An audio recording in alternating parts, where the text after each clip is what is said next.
For anyone joining or watching through YouTube, we're just waiting on a couple other members of the committee to join us, and then we'll get started. Thank you for your patience.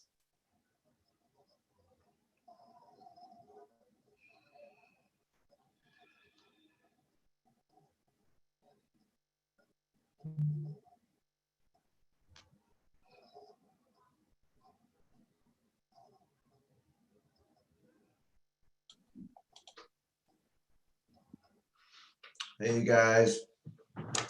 Hi, Don.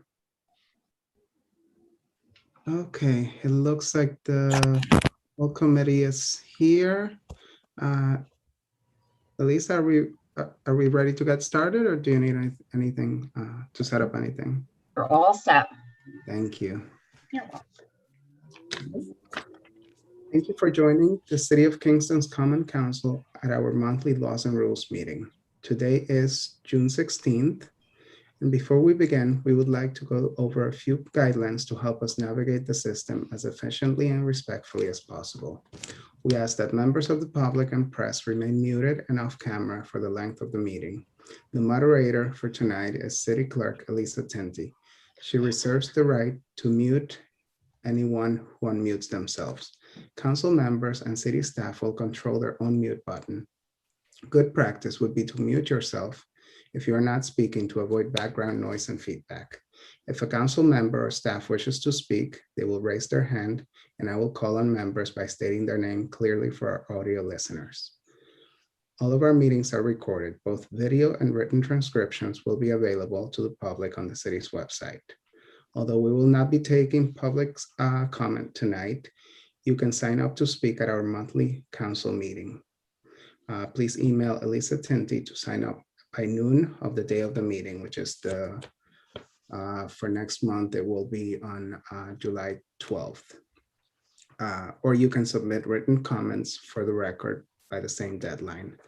The email address to use is emtinti@kingston-ny.gov. You can also drop comments off at the drop box located outside of City Hall. City Clerk Elisa Tinti is the moderator for tonight's meeting, and she has the right to lock and pause the meeting to eject anyone who behaves inappropriate. Lastly, at tonight's meeting, we have in attendance myself, Chair of Laws and Rules, Jeffrey Ventura Morel, committee members, Rita Worthington, Ward 4, Patrick O'Reilly, Ward 7, Rennie Scott Childress, Ward 3, and Don Tollerman, Ward 5. We also have non-committee council member, Michelle Hirsch, Ward 9. We also have city staff, Elisa Tinti, Kevin Corte, Assistant Corp Counsel, Dan Gartenstein, and Julie Noble. Thank you for your patience during these difficult times, and on behalf of the Common Council, we wish you and your family good health. Jeffrey, we also have Don Tollerman. Oh, yes, I missed that. Yes, we also have a committee member, Don Tollerman, Ward 5. So thank you for that, Rita. Okay, so good evening, everyone. To get started, we have and it is now 6:36, and I declare this meeting in session. The first order of business we have on our agenda is a communication from Alan Nace about the ethics code. This is just for us to start the conversation. So I would like to postpone the discussion on this. Everyone should read the most up-to-date version of the ethics code so that when we do discuss it, we can all be prepared. We are in the process of changing the membership of the ethics commission so that they can have a quorum, and that's the first step in having a functioning ethics board, and then we can start discussion on the particulars of the legislation. Alderman Scott Childress? Is there someone, are we going to have Alan Nace come before us next month, or someone who can help us understand a couple of the points that he makes in the letter? Yes, currently, I think the first step would be the mayor has asked us for recommendations for the ethics board. I think the first step would be to have a proper membership for them to have a quorum. And then they can, because I think right now the ethics board only has 2 members. So Right. I think it would be better to wait until they have a functioning board before they can come before us. Okay. If everybody is okay with that. Jeffrey, was it 3 vacancies left on the ethics board that were, okay, Correct, but we are currently, so we sent recommendations to the mayor for 2 vacancies, and then the third vacancy, according to the current code, has to be a city employee. And that's what we're in the process of changing, so to remove that requirement. right, So the mayor can appoint anybody who's interested in joining. right. Thank you. You're welcome. Okay, so then for the next 3 items, the second item on the agenda is for the record of activities for the standard workday. That was a communication sent by City Clerk Elisa Tinti. Elisa, would you like to speak on that? I think you're muted. So this is just the housekeeping that we do every year for those of you who are enrolled in the retirement system.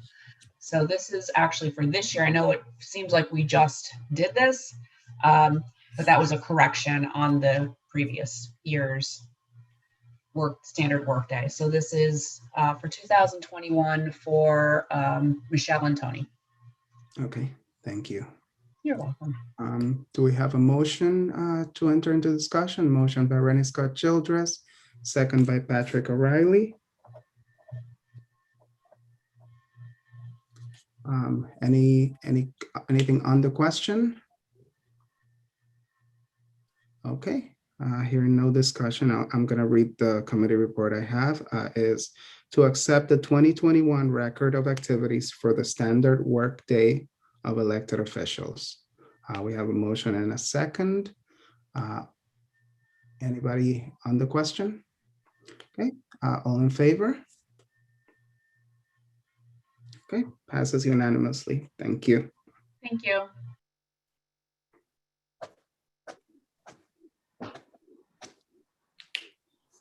Okay, and the next item, for the next 3 items, we have Julie Noble here to speak on. So the first is to prohibit parking at electric vehicle stations, something I'm sure we've all heard a lot of complaints about.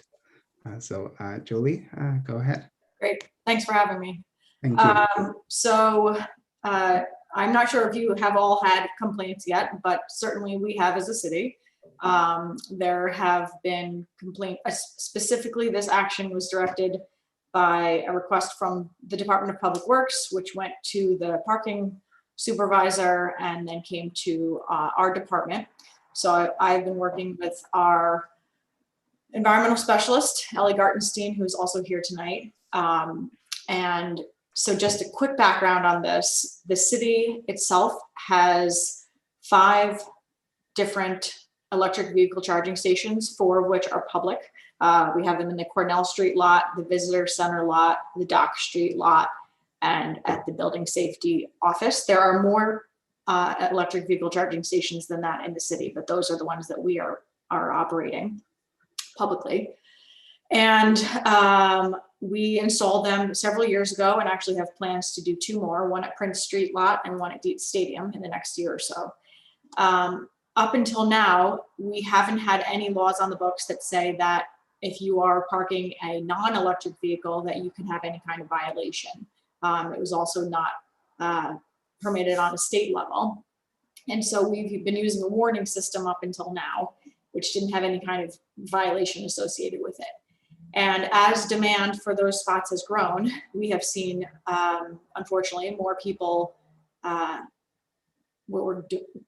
do what we call icing, internal combustion engines parking in an electric vehicle charging station, so icing. Either way, in October 2019, New York State passed a law that regulated that a non-electric vehicle or a vehicle parking in an electric vehicle charging station that was not charging was a ticketable offense. And we want to have that law on our books. So that would require two actions, one by the Laws and Rules Committee, well, two actions by the Common Council, one through Laws and Rules and one through Finance. So the action through Laws and Rules would be to add an amendment to the code in the section that is vehicles and traffic in the parking, standing, and stopping section, to add the language that says no parking at designated EV charging stations unless charging a plug-in electric vehicle at said station.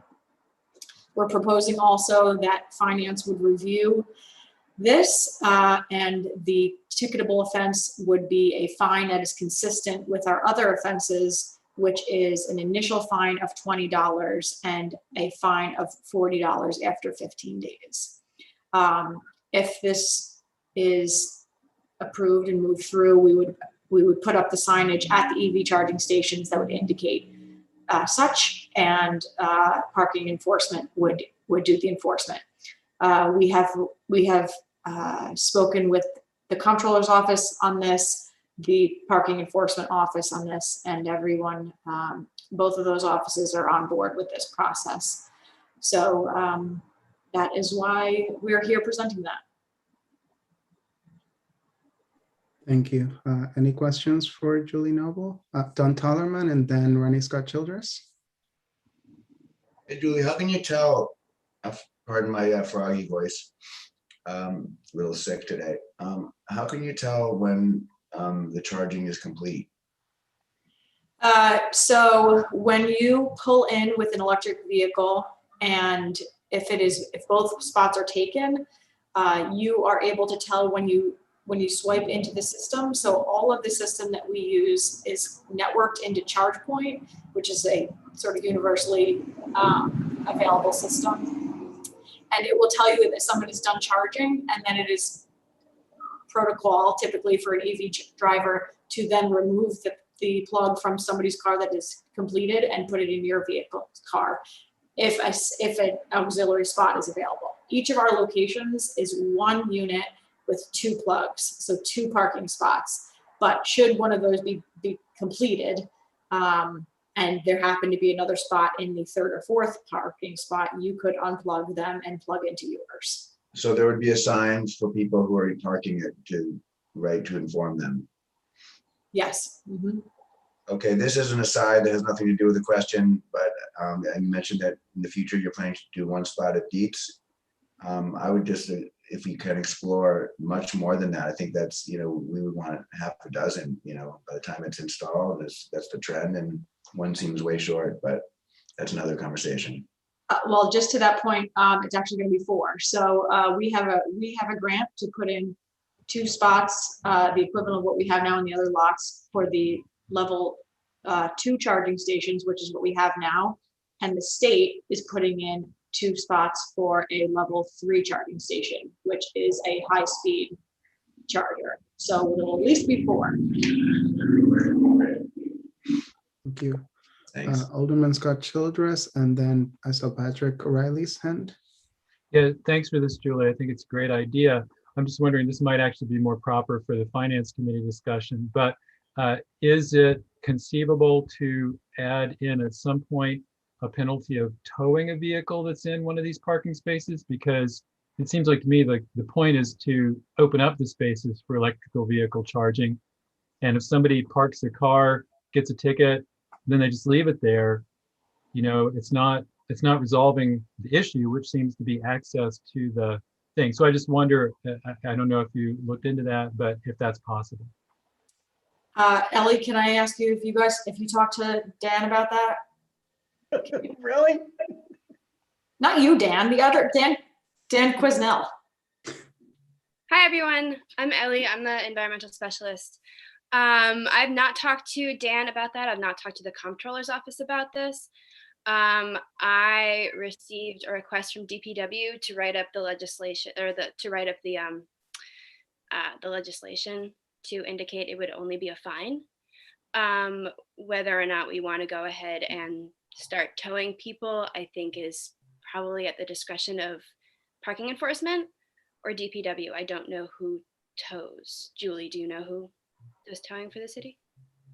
Well, neither of those would actually be towing, but I don't know that there's precedent right now for other parking violations for towing, not to say that we wouldn't start that, but yeah, that's sort of out of our realm, but we can look into it.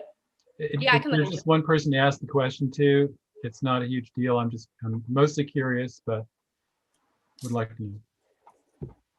Yeah, so Rennie, it wouldn't be a matter of the fee schedule. The fee schedule sets forth what is currently the fee for towing. The issue would be whether or not you wish to amend the parking section to provide that at a certain designated time or after a certain amount of time, leaving a car at a towing station is a towable offense.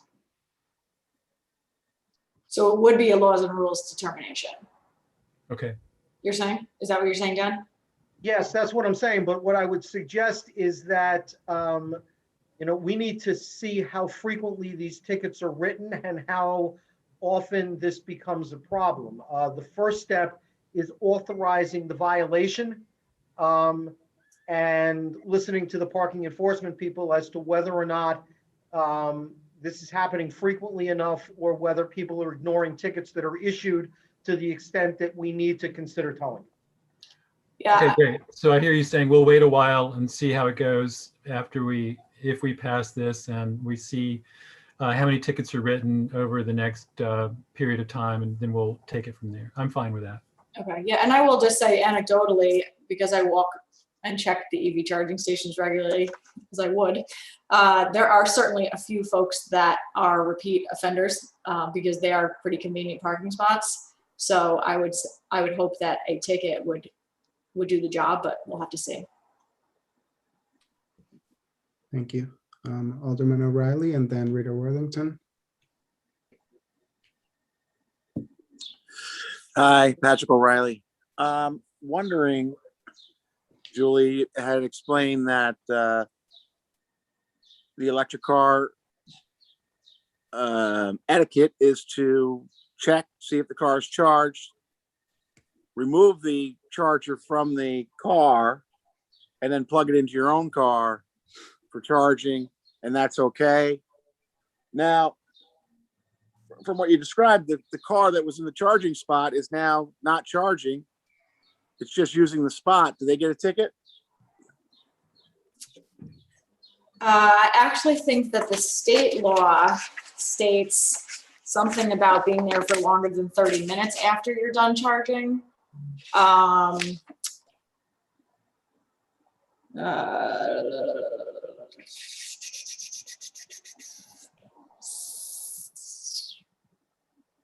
don't know. Are you proposing the same language?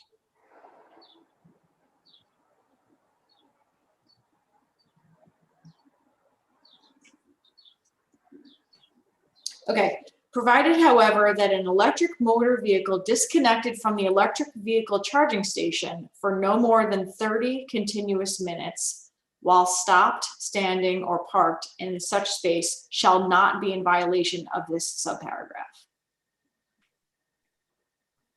So that's saying that within 30 minutes after that, although I don't know how that would be documented. Right, so our enforcement officer would have to check the time of charging, but how would they know that how long that car was charging? Because now there's a new car charging on it. Mm-hmm. How would that work? You know? I don't know how that would work. I think that would be a question for Dan. In San Francisco, what they do where they have timed things, the parking enforcers have a chalker, and they put a piece of chalk on a tire. I don't know if that's still upheld in courts of law, but that's one of the ways of making sure, seeing whether a vehicle has been moved recently or not. And so they can take down the time when they put the chalk mark on there. And if they come back, in X amount of time and nothing's changed, that it's some kind of evidence. To that, I will say that in speaking with Dan, we do have a system that we use that's not chalk, but it's like a log system in their digital unit that basically says, okay, and this will come up for the anti-idling, but basically, okay, boop, I see that person parking there, and then I can check back in 20 minutes and I can see that I saw them there, because, whatever. It's a little more sophisticated than the chalk system, but same concept. And Patrick, it's really a question for proof if and when violations are cited and contested in a court proceeding. Parking violations deals with these issues on a regular basis. And again, if a driver is contesting the parking violations determination that they've exceeded their time, they can go to court and contest it.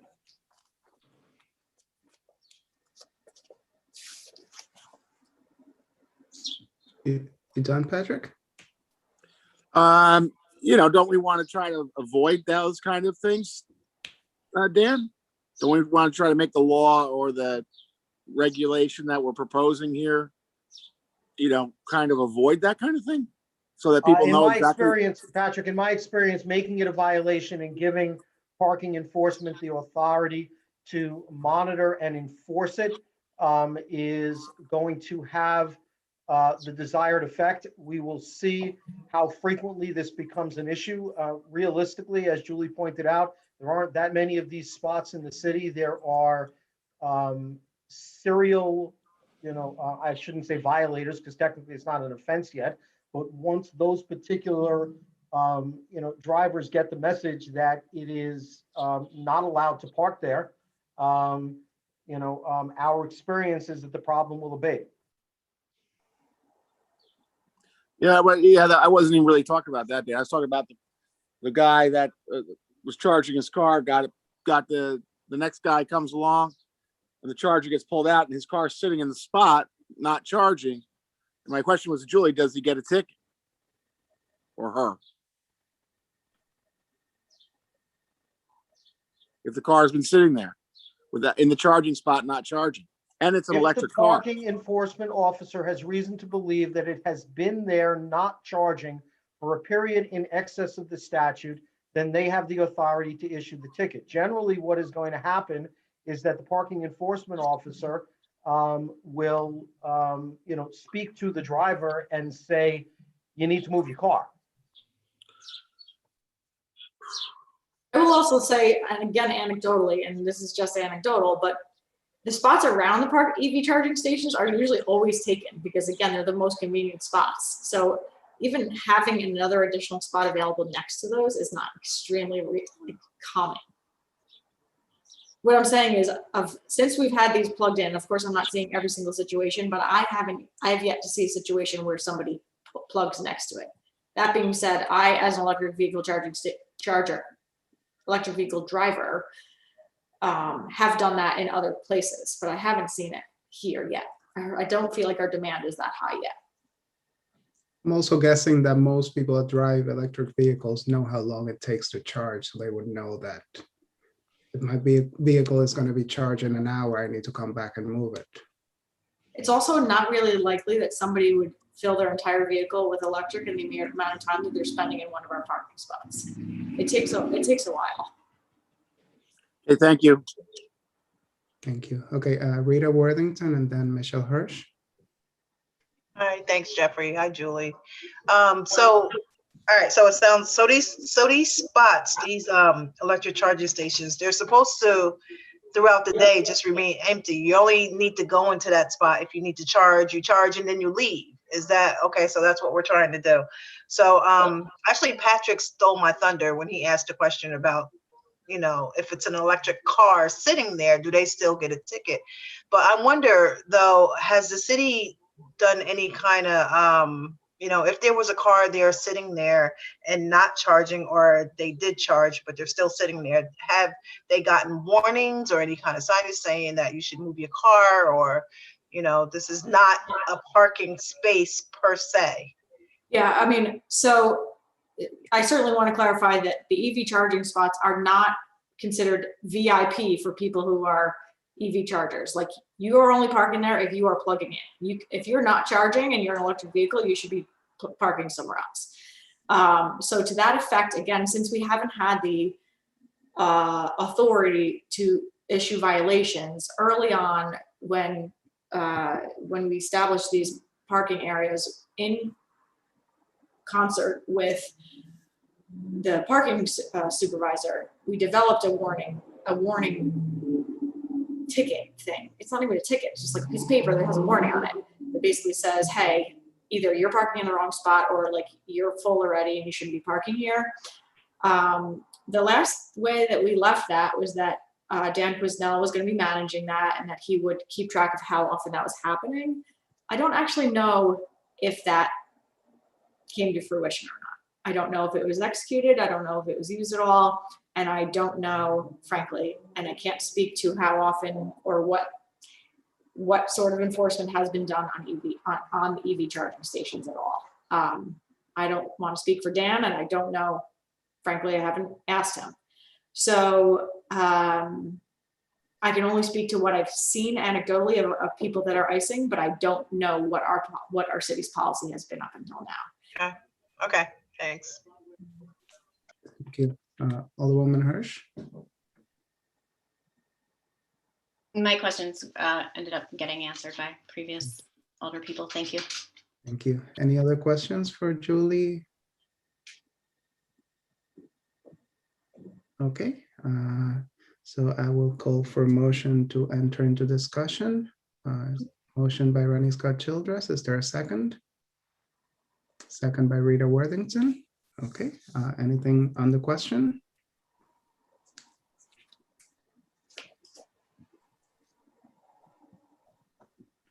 Okay, hearing no discussion, the committee report I have here from Julie is legislation to prohibit parking at EV. Patrick has. Oh, sorry. Patrick, go ahead. This question is for Rennie. Rennie, why did you ask us to go into discussion if you don't have a discussion? You have to motion, Patrick, before you can vote. You have to have a motion and a second. Standard procedure. Oh, was that the motion there? Yeah. Thank you, sorry. I thought you said just for discussion. This was a motion to go into a discussion. Same thing. Thank you. Okay, any other discussion? Okay, so I have legislation to prohibit parking at an EV station by a vehicle that is not charging at that station as per attached. On the question? Aren't we voting? Yes, so all in favor? Okay, passes unanimously. Thank you. Okay, the next item I have is for the anti-idling policy. Julie, do you have any? Great, thanks. Sorry, I had to mute for a second. Oh, sorry. Okay, so the City of Kingston has, through the Conservation Advisory Council and through our office, been working on a number of different air quality initiatives, focusing on two main things. One, which is wood smoke pollution, and the other is transportation emissions. And as identified in the original climate action plan, and has been identified as a priority with the Conservation Advisory Council, and with grant funding that has supported Sean Coster's original position of environmental specialist and now Ellie Gartenstein's position as environmental specialist. One of the things that we were interested in advancing is a more stringent anti-idling policy on a local level. So in the research that we've done with the Conservation Advisory Council and the Air Quality Initiative, and with research that Ellie has done and the CAC and the Climate Smart Kingston Commission have been working on. It's understood that an incredible amount of greenhouse gas emissions come from vehicles, and particularly when vehicles are idling. So we're not talking about idling as in you get to a stoplight and you're waiting there for 90 seconds. We're speaking about, you know, pulling up to a fast food place and leaving your car on, or pulling into a school and waiting there with your child or for your child, or, you know, running in to grab something at a convenience store or something, or, you know, sitting in a parking lot and waiting for something for a while and idling. So not only does idling add an incredible amount of emissions, and particularly in intersections, in school grounds, construction sites, congested areas, but it also blocks, you know, emergency stopping lanes, it blocks bus stops, it blocks parking spaces, it slows the flow of traffic. And what we also understand is that New York State has an anti-idling law. The New York State law states that it prohibits the idling of heavy-duty vehicles for more than 5 minutes. Now, a heavy-duty vehicle is a vehicle that is defined as having a gross vehicle weight rating of 8,500 pounds or more. So things like tractor trailers, packers, you know, big vehicles like that are already held to that 5-minute heavy-duty vehicle state law. But that law does not include passenger vehicles, and it is for 5 minutes. So what we are proposing is for the city to adopt a supplementary anti-idling policy, which would apply to light and medium duty vehicles here in the city, and would go into effect after idling for 10 minutes. The language that we are proposing basically states that this would be applicable to all motor vehicles as defined in Article 1 of the Vehicle and Traffic Law of New York State, not currently regulated under the existing law I just mentioned. The prohibitions would be that no person shall allow, cause, or permit the engine of any motor vehicle to run for more than 10 consecutive minutes while parking, standing, or stopping in the city of Kingston, as those terms are defined in New York State Vehicle and Traffic Law, and that there would be exceptions. And I think the exceptions are important to understand. So it would not be applicable if a vehicle is forced to remain motionless because of traffic conditions under which the operator has no control. It would not be applicable to fire, police, public utility, or other vehicles when performing emergency services.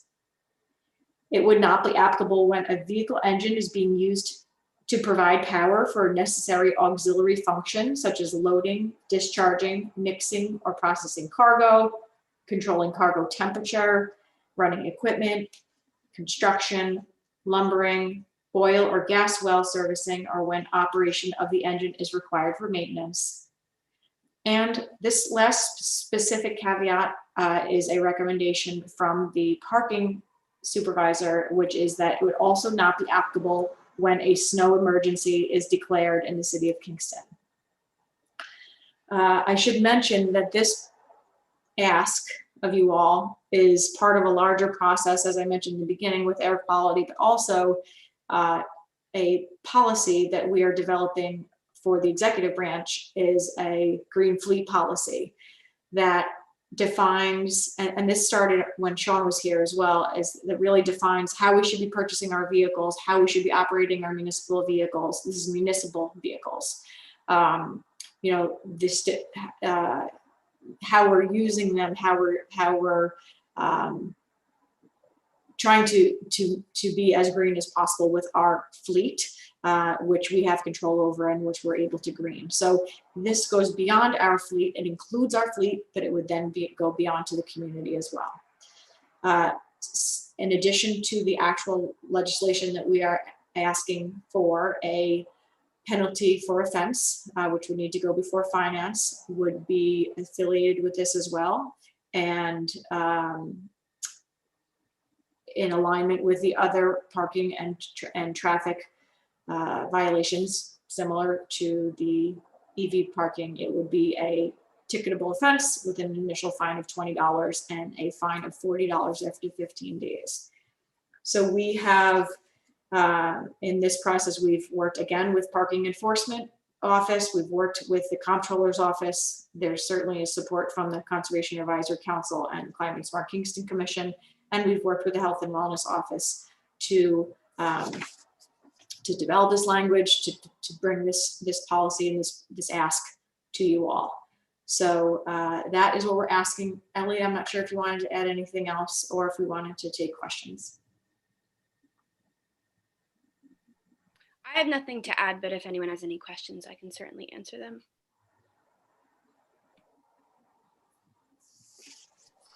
Patrick O'Reilly, go ahead. Yeah, hi guys. Patrick O'Reilly. I noticed, Julie, you mentioned a few things that which was the exceptions, right, to the rule. I think that's very important. You know, I was thinking, all I could think was, you know, what's going to happen to people in the cold and in the extreme heat. You know, that can be dangerous, even lethal inside a car in extreme heat or extreme cold. I mean, if we pass this, people are going to, and there's some people out there, Julie, who are law-abiding citizens, and they will follow the law to the T, even if it means, you know, at the detriment of their own health. I'm a little concerned about that, Julie. The other thing I'm concerned about is, I'm not one of those people, by the way, but the other thing I'm concerned about is there's so many people that do jobs in the winter, in the summer, all throughout the year that require their van or their work vehicle is their office. I mean, just like your office. I mean, you have air conditioning running in your offices. You don't turn them off after 5 minutes, right? It gets hot in that office, right? So there's so many people out there that use their car, their vans as their office. What do you do about those people? I mean, I'm not, you know, I mean, they're like the guy who fixes the washing machines at the local laundromat. I mean, in and out, getting tools in and out of his car, freezing, you know, -4 degrees below zero. That's a job that needs to get done in the city of Kingston because there's people need to wash their clothes. Are we gonna ticket that person? I mean, I don't know. I'm a little, you know, I mean, I'm always looking at the worst case scenario, but I mean, I think it needs to be brought up. Yeah, and we have had this conversation with parking enforcement, and Ellie, you can speak to this as well, but I think that the general sentiment was that they don't necessarily approach folks that are sitting in their vehicles, but it would be more of a focus of folks who have vacated their vehicle and left it idling. Ellie, you had that conversation with Dan, right? Yeah, Dan and I talked about this. So it's an internal policy with parking enforcement that they do not approach occupied vehicles. And I understand your concerns, Patrick. I think they're legitimate concerns. But those individuals who are idling in their vehicles would not actually be subject to tickets from parking enforcement. That would actually fall under the jurisdiction of the police department. The police department are the ones who ticket occupied vehicles. And I do trust that our police officers can make the appropriate call in that situation. It's not just going to be a black and white issue where, you know, the police officer comes up to you and they're going to give you a ticket regardless. I think it's probably going to be more along the lines of what happens, you know, if you get pulled over for, you know, a traffic violation and you talk to the officer and you explain your situation. I'm sure our officers can make the appropriate call.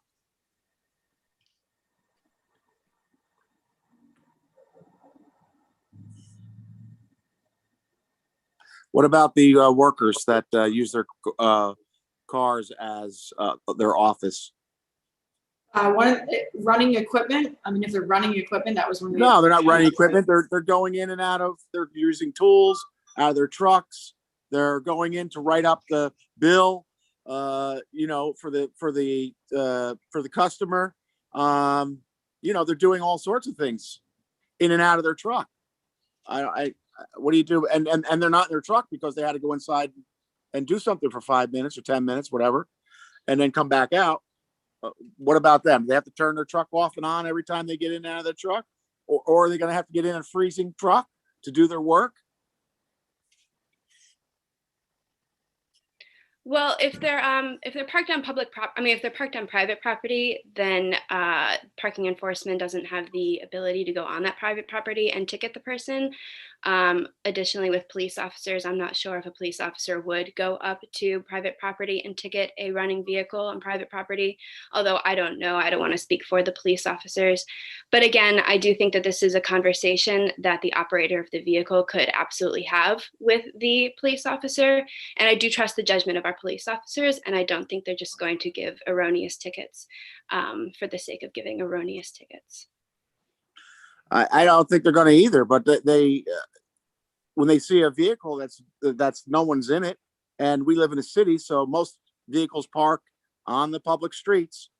These I know if the guys pull up in front of my house and I need work done on my house, they park in the street and they get out of their van.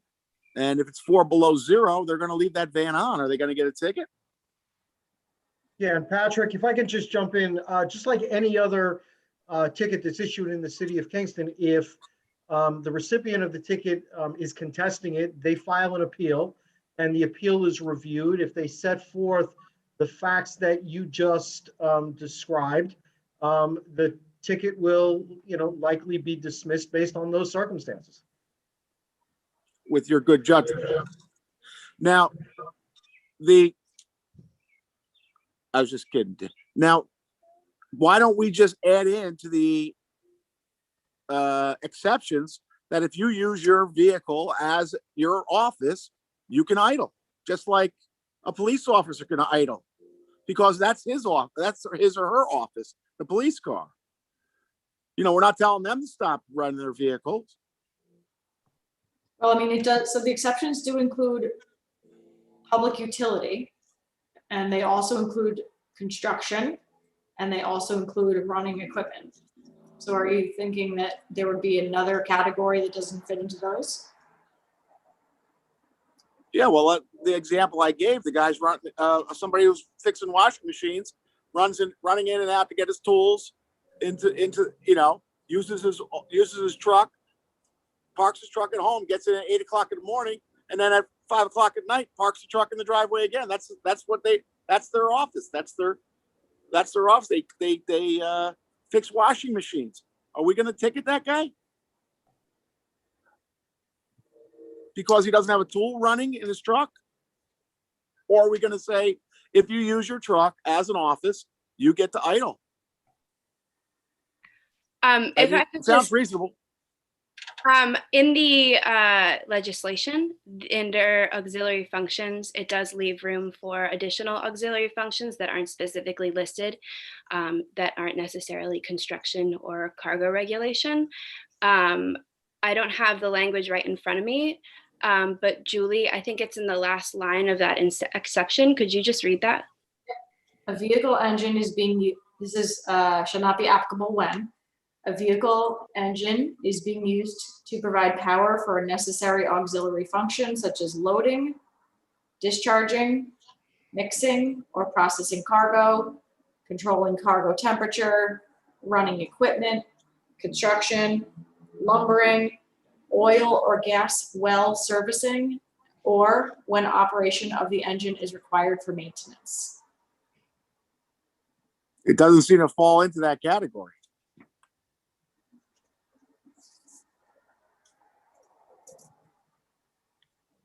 I would be hesitant to use the words if you're using your vehicle as an office. I feel like that is subjective. Well, I'm not saying I have the proper verbiage, but I mean, Dan probably does.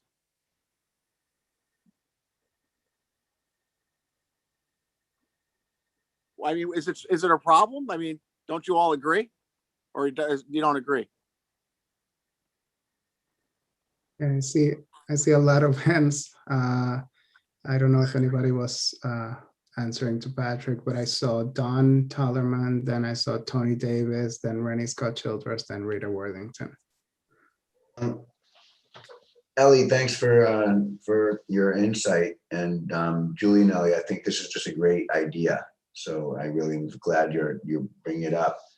Regarding, but what you just said about the exceptions, I think you included construction, right? And I think I think that there should be an exception for people who are doing repair, like washing machine repairs, or need to come back to a truck that's warm. So wouldn't that be covered under the construction category?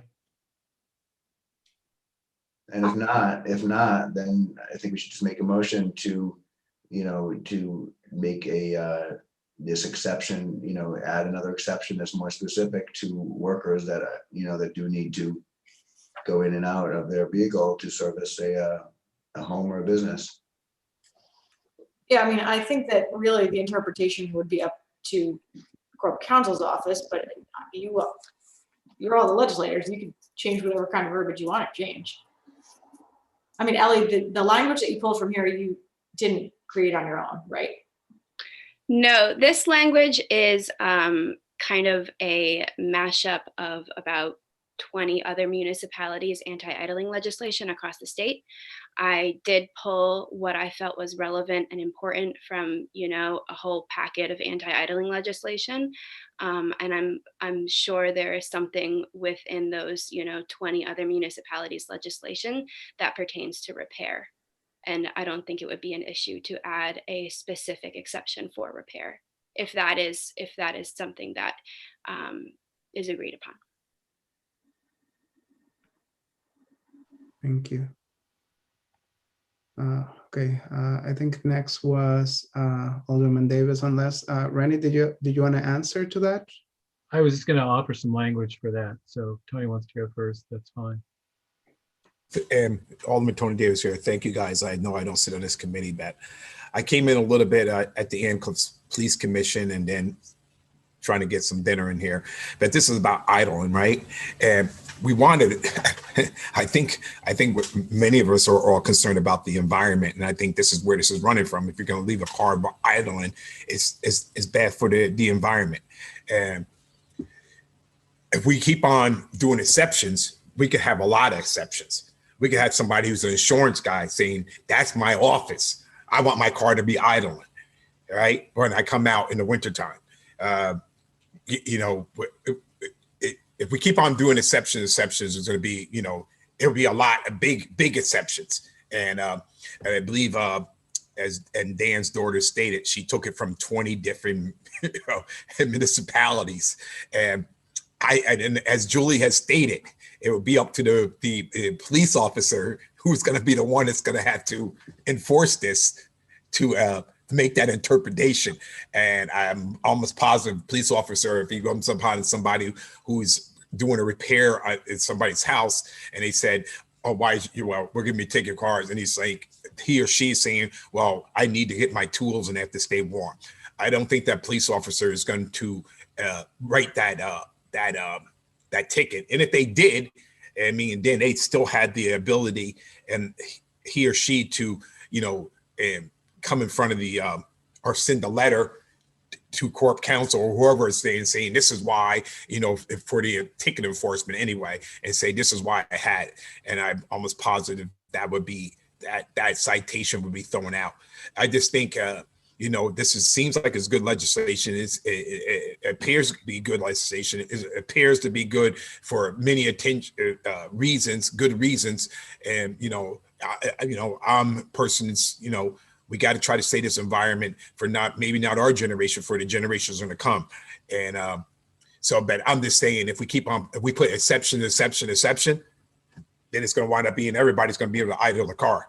And then this legislation or this proposal is going to be meaningless. So that is my 2 cents into it. Thank you.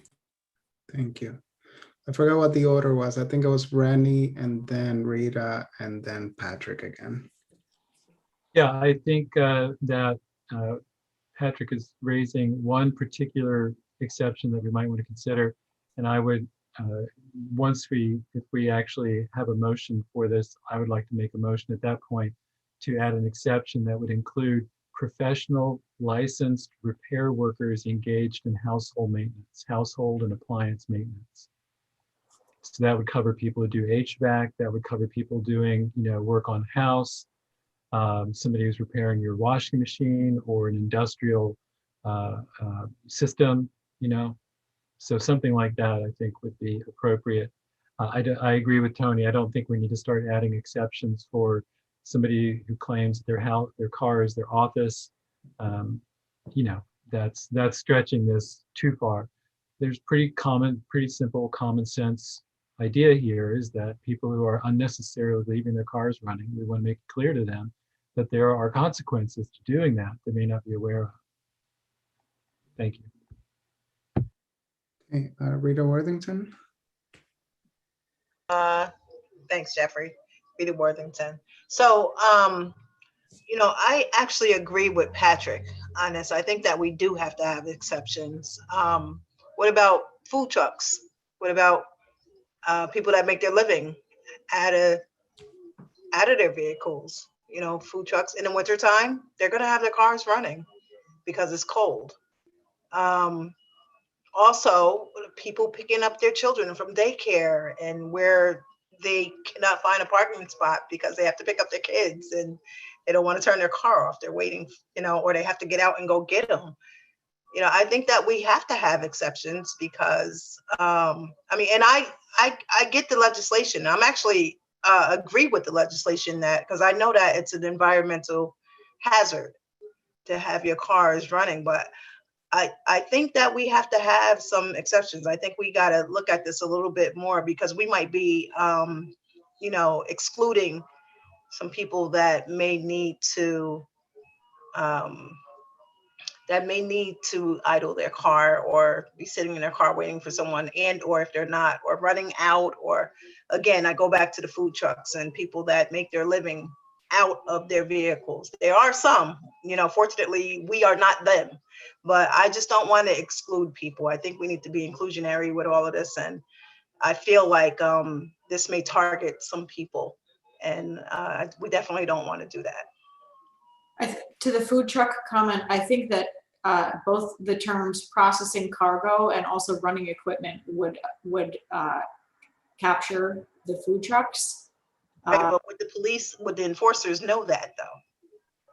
How would they know that? This would be written into the code. If I could just jump in, food trucks are part of the exceptions already because you are regulating cargo temperature. So we have 3 exceptions listed already that cover food trucks. So even in the event that a police officer came and tried to ticket a food truck, which I really don't think would happen, again, because it's written in the code and it is clearly outlined in the legislation, it would be a very quick dismissal of the ticket because clearly it's not ticketable. For people picking up their kids from daycare, that's actually something that I talked to the Climate Smart Kingston Commission about, people who are waiting their cars to pick people up. And that is why we decided on a 10-minute time frame as opposed to the 5-minute time frame that is currently listed in the state's law. The state's law does not permit idling past 5 minutes for heavy duty vehicles, since it is a passenger vehicle and there are more uses to a passenger vehicle, such as, waiting for your kids at daycare. We did go with 10 minutes. And 10 minutes is, again, pretty consistent with the other municipalities across New York State that have similar legislation. Okay, great. That's great. And seems like you did your homework. The other thing is, I want us to be careful about saying that, should they get a ticket, then they can just always appeal it. Who wants to get a ticket in the first place? And then, going through the whole process of having to appeal a ticket, you got to take off work, you got to go to court, you got to, so we have to be careful about who can do that and who cannot do that without possibly putting their job in jeopardy. So it's not always as simple as, okay, you get a ticket and then you can just appeal it. It sounds good, but that's not always the case. If I can just clarify, these types of tickets are appealed online. And it's basically a, 5-minute process. There's no court appearance. It's a appeal online. What if you don't have, what if you can't do it online? I mean, Dan, there's so many different, I mean, But there is no court appearance. so just all to of be clear. us, because we're able to do this, we're so far removed from people that cannot do it because we can do it. So we just need to take everything into consideration. That's all I'm saying. Okay, I believe next was Patrick, then Randy, then Don. Yeah, Patrick again. Our job here as aldermen is to make things clear for people, crystal clear, so that they're not confused, so that they don't have to become in violation of a law because they don't understand it. Our job is to make everything crystal clear. And when you're saying, oh, no, we don't need to do that, that's our job, is to do that. So our job is to make these laws as clear and fair for everyone as possible. No one here is saying we don't want against the environment. I haven't heard one person say anything like that. Nobody's saying that. We're all want, people not to idle in their cars and waste gasoline and waste and pollute the environment. Everybody wants. No, that's not the question here. The question here is, when people are idling their cars, are they clear about the law? And that's our job, to make it clear. And Rita's absolutely right. We do that for people that we understand and know, and we do that for people we may not even understand their lives at all, but we make sure that we make everything crystal clear so that every person is treated equally. And that's important. So I agree with Rita. Saying that, oh, it's no problem is counterintuitive to what I do as an alderman. Thank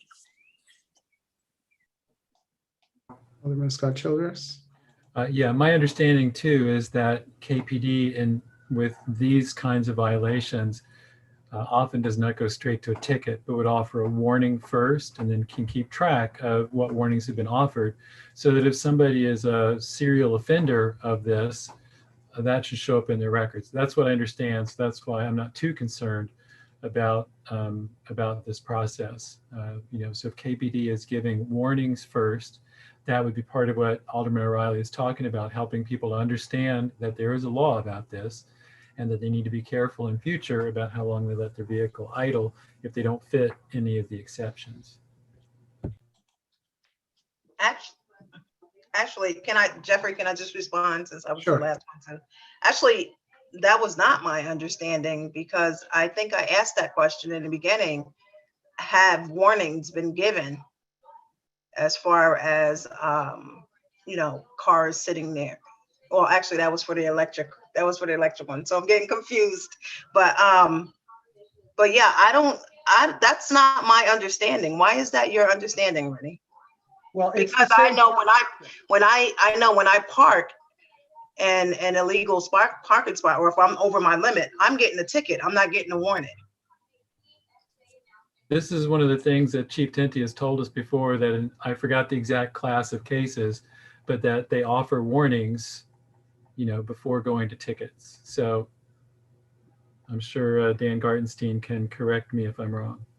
Well, at this point, it's not an offense, so there's no practice in place. As a matter of course, when these types of incidents occur, and either the parking enforcement officer or the police officer approaches the vehicle, generally they speak to the driver and inform them that they're not allowed to idle and that they should move their vehicle. And if there is a pattern, and that's more clear to the parking enforcement officer than it is to PD, tickets will be issued. But my experience, there is no rush to ticket vehicles under these circumstances, particularly with this type of offense that is just being adopted.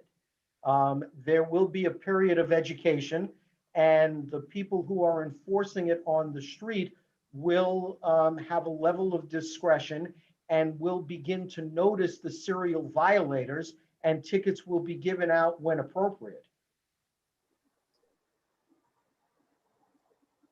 Thank you. I had Don Tollerman first, and then I had a question, and then I'll go back to you, Patrick. Thanks. This is Don. In reading the legislation from some of the other cities, many of them have a temperature. I don't think anybody's brought that up. So if it's below 42 degrees, if it's below 32 degrees, that these would apply. So that's something I think that we should also consider. Ellie, you did find that, right? We talked about it a little bit. Yeah, I did find the temperature clause. There are a couple of instances of temperature being an exception when it's really cold or when it's really hot.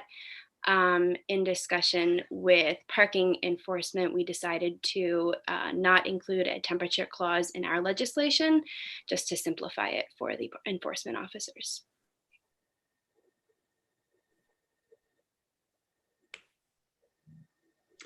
That was going to be my question also. When it's, sometimes when it's really cold, I know people turn on their cars before they go out. Now the cars have the remote on the key and warm them up.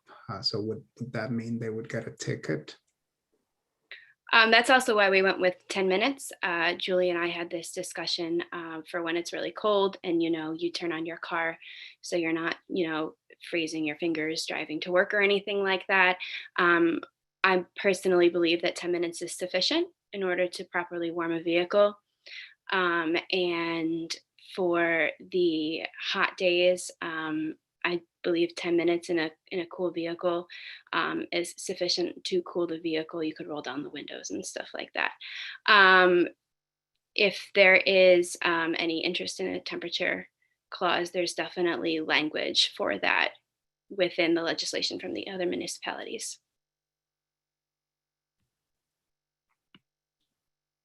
Patrick, go ahead, and then Rita. I think Don and Jeffrey have an excellent point there. I think temperatures definitely needs to be added in there. Ellie, I appreciate you doing all the hard work on this. Really, it's wonderful. We should be doing this, and it is terrible when you see cars just empty idling. But I think we do need to tweak a few things here. Can we do it right now? Can we change those things right now?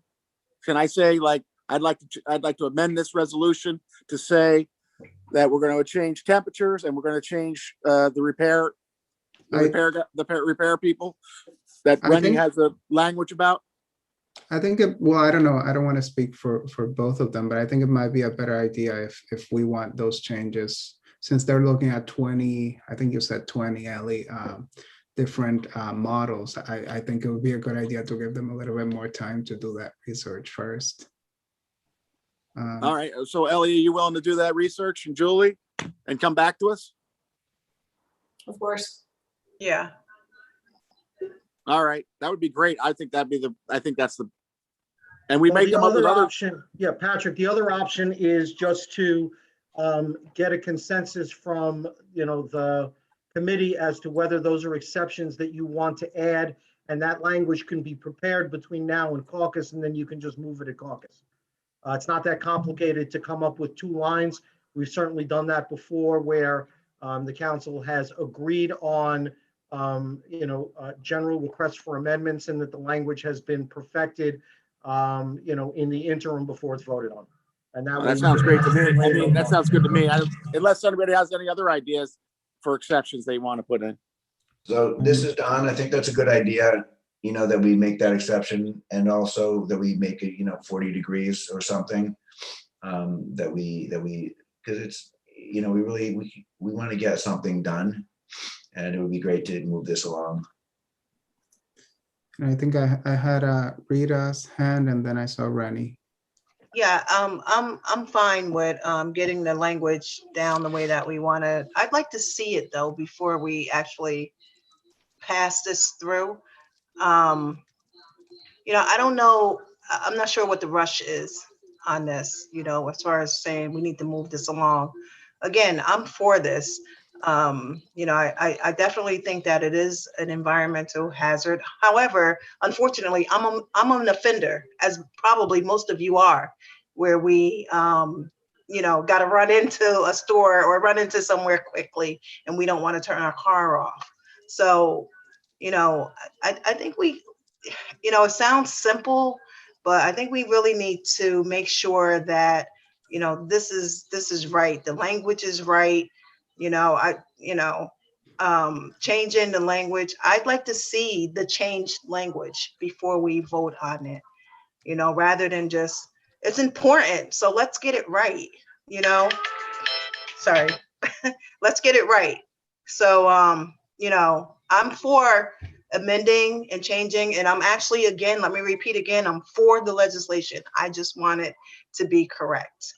And I want to make sure that no one is left out of this, or no one is going to be harmed by this.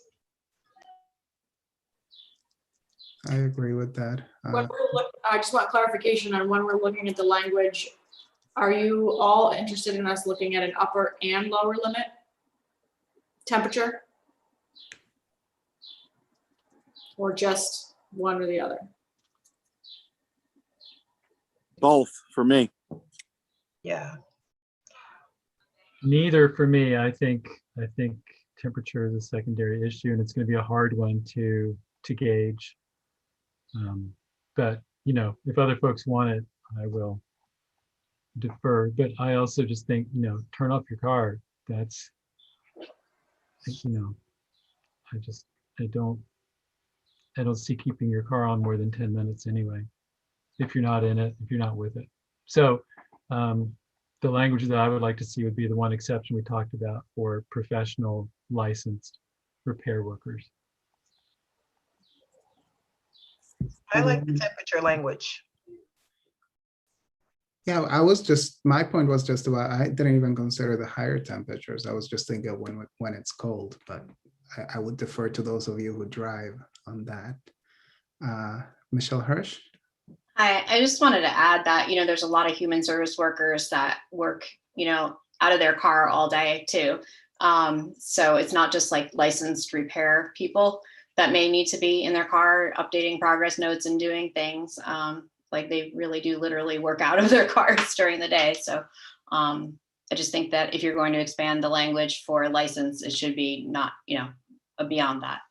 Thank you. Patrick?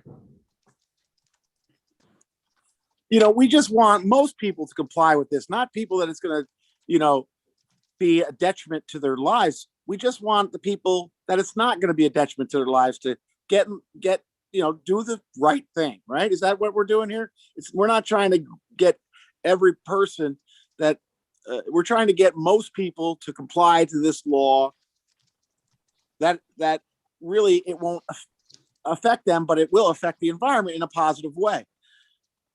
Now, we want to be careful not to affect people that this can have a detrimental effect to, like I know the workers who, like Michelle just said, there's lots of people besides repair people who, you know, nurses. I know that next door neighbors here have nurses coming in and out of their offices. They go in, they get equipment, they use their car as their thing. So, you know, we have to maybe, I think Rita's right. We have to see this language. I think it has to be more inclusive. And I think that, you know, when we put it out there that we have a law against idling your car, most people, 90% of the people will try to comply with that. And I think that's what you're, Ellie and Julie, I think that's what you're trying to get at here. You're not trying to get the guy to be freezing in his truck, or the social worker to be freezing in their car, or so hot that they can't even, you know, touch the steering wheel in their vehicle when they get in. You don't want that. I don't think that's the nature of this bill, is it? I don't think it is. I think what it is we want to get most people who, you know, lead normal lives that don't require their cars to be idling to turn their cars off. So putting the extra exceptions in, I don't think it's a big deal.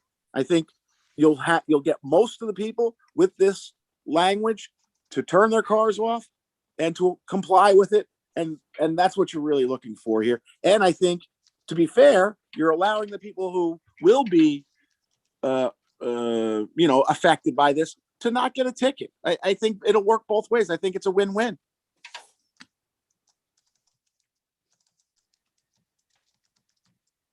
So, I mean, in terms of timeline, this would also need to go to finance, which obviously finance has passed for June. So should you choose to advance it to, and then should it be put on the July finance meeting, you wouldn't be voting on it for earliest until August anyway, unless you were to do so with caucus. So depending on what you'd like, we can draft language to the effect of what you brought up and present it to you by caucus, or we can present it to you by next month's laws and rules, or we cannot present to you additional language. Obviously, it's your choice.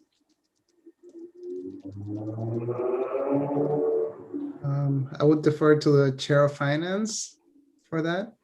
The timeline, does that work for you, Rennie? So just have it go to finance first and then come back to us? Yeah. Because you'll be the week after us, so that makes sense. I mean, Okay. we'll be the week after finance, sorry. So then I will be sure to submit clarifying language with a communication before the end of the month. Thank you. So then, just so I can understand, we're going to be looking at additional language that makes an exception with upper and lower temperature limits, and also addressing in some way that we'll find appropriate language from the other 20 communities saying, if you're functioning out of your vehicle because of your profession and it's necessary, that you are accepted in more appropriate language. Was there anything else that you wanted us to add or take out?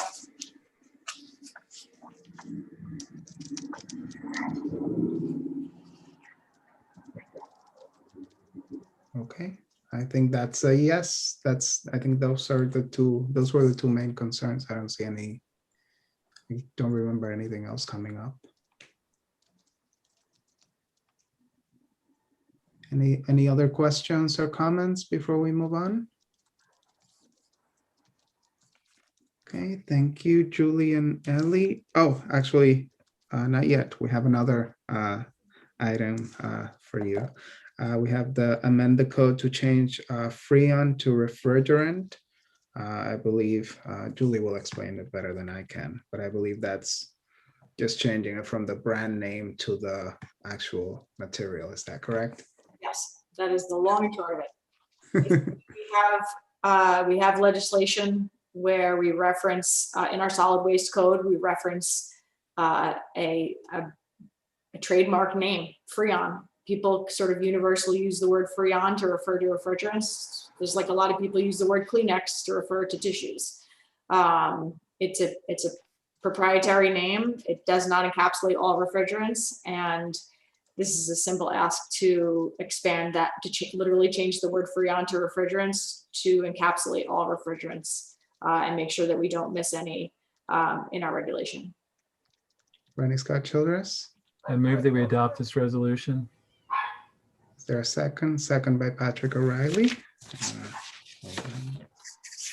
Okay, so the resolution is ordinance to amend the city code and fee schedule to change all instances of the brand name Freon to the substance name refrigerant. We have a motion by Rennie Scott Childress, second by Patrick O'Reilly. All in favor? Okay, passes unanimously. Thank you, everyone. Excuse me, Thank you, Jeffrey. Julie. Oh, Dan, go ahead.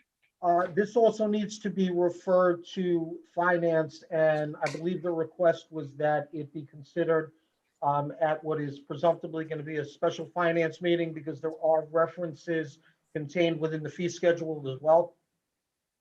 So finance is going to have to change the fee schedule to reflect, the same change. Okay, so do we need a motion to refer, or is it already on their agenda? As long as, Rennie, who is the chair of finance, understands that it would be added, I think that's sufficient. Okay, Are you talking about the Freon one or the earlier one? There's It nothing is about the fee schedule in the Freon. all three of the requests from Julie's department have fee schedule implications. So the charging station one and the Freon one. And then I believe later in the meeting, you're also going to be discussing Oh, okay. ATV language, which also has fee schedule implications. And that will likely have to be added to finance as well. I see what you're talking about. Gotcha. all right. Anything else on the question for Julie or Ally? I'm sorry, for clarification, are you saying these two, both the EV charging stations and the refrigerants would be at the special finance meeting or next month's finance meeting? I don't need to put you on the spot if you want to make this. I don't know of there being a special finance committee meeting. But so whatever comes next, I don't see having a special finance committee meeting for these two items. We talked about the middle one coming before the regular finance committee meeting. Yes. I don't really see why these wouldn't all three come to that committee meeting.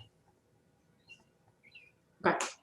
Yeah, and the request was that if there is in fact a special finance meeting, Yes, yeah. that these be added to the agenda. If there isn't, then they would be considered at next month.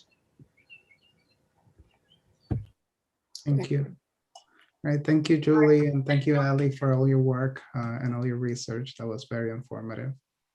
Have a good night. Good night. Okay, and the next item on our agenda is, oh, I believe we lost Jessica. We had Jessica Alonso. I think I saw her on the screen before. It was a request from the YMCA regarding the Sojourner Truth Day. But if she is not on to comment, I propose that we move the discussion for next month until she can join. Or if I see her pop on the screen again, I'll bring this back up. So then in that case, we are moving to old business now. The first old business item we have on our agenda is the accessory dwelling unit legislation. The sponsor is Alderwoman Hirsch, so I don't know if she had anything to add before the committee enters into discussion. Hi, thank you, Alderwoman Hirsch here. I just would like for the committee to review all the documents that we have and discuss, the various issues that have been raised by, city departments, by our community, in putting this legislation together and discuss it and see what can be amended and, to move forward. I think it's really imperative still that we do move forward on this. The city of Kingston put out a housing report back in October last year with a recommendation. It was for encouraging the creation of accessory dwelling units. So I don't think that this is something that's being rushed through. We've been, discussing this since I put a communication in February, and it's, been on the table since then. So, and it's not something that is going to get voted on by the full council. There's still various steps to be taken prior to going to a full vote in front of the council. So, thank you. Thank you. Okay, is there a motion to enter into discussion on this issue? Motion by Rita Worthington, second by Patrick O'Reilly. All right. So on the question, we've had several discussions on this. We've received comments from planning department, planning board, and several city officials. We had a public hearing yesterday about it. So anyone has anything to discuss about it? Alderman Tullerman? Thanks, Jeffrey. So I'm in favor of this legislation, and I know there's been a lot of discussion about, the many details and things that need to be sorted out with each department, building safety, the assessor's office, water and sewer. And I believe that those are best sorted out. Most of those issues are best sorted out between the mayor and his staff. But I think that I also think that in context here, I don't think that we're talking about a big volume. In other words, I don't personally believe that we're going to see more than 15 or 20 per year of applications and people actually doing this. And the reason I think that is because it's daunting, to convert a garage, to build a little addition that needs its own sewer lateral, that needs its own water lateral, that needs its own gas line and meter from Central Hudson.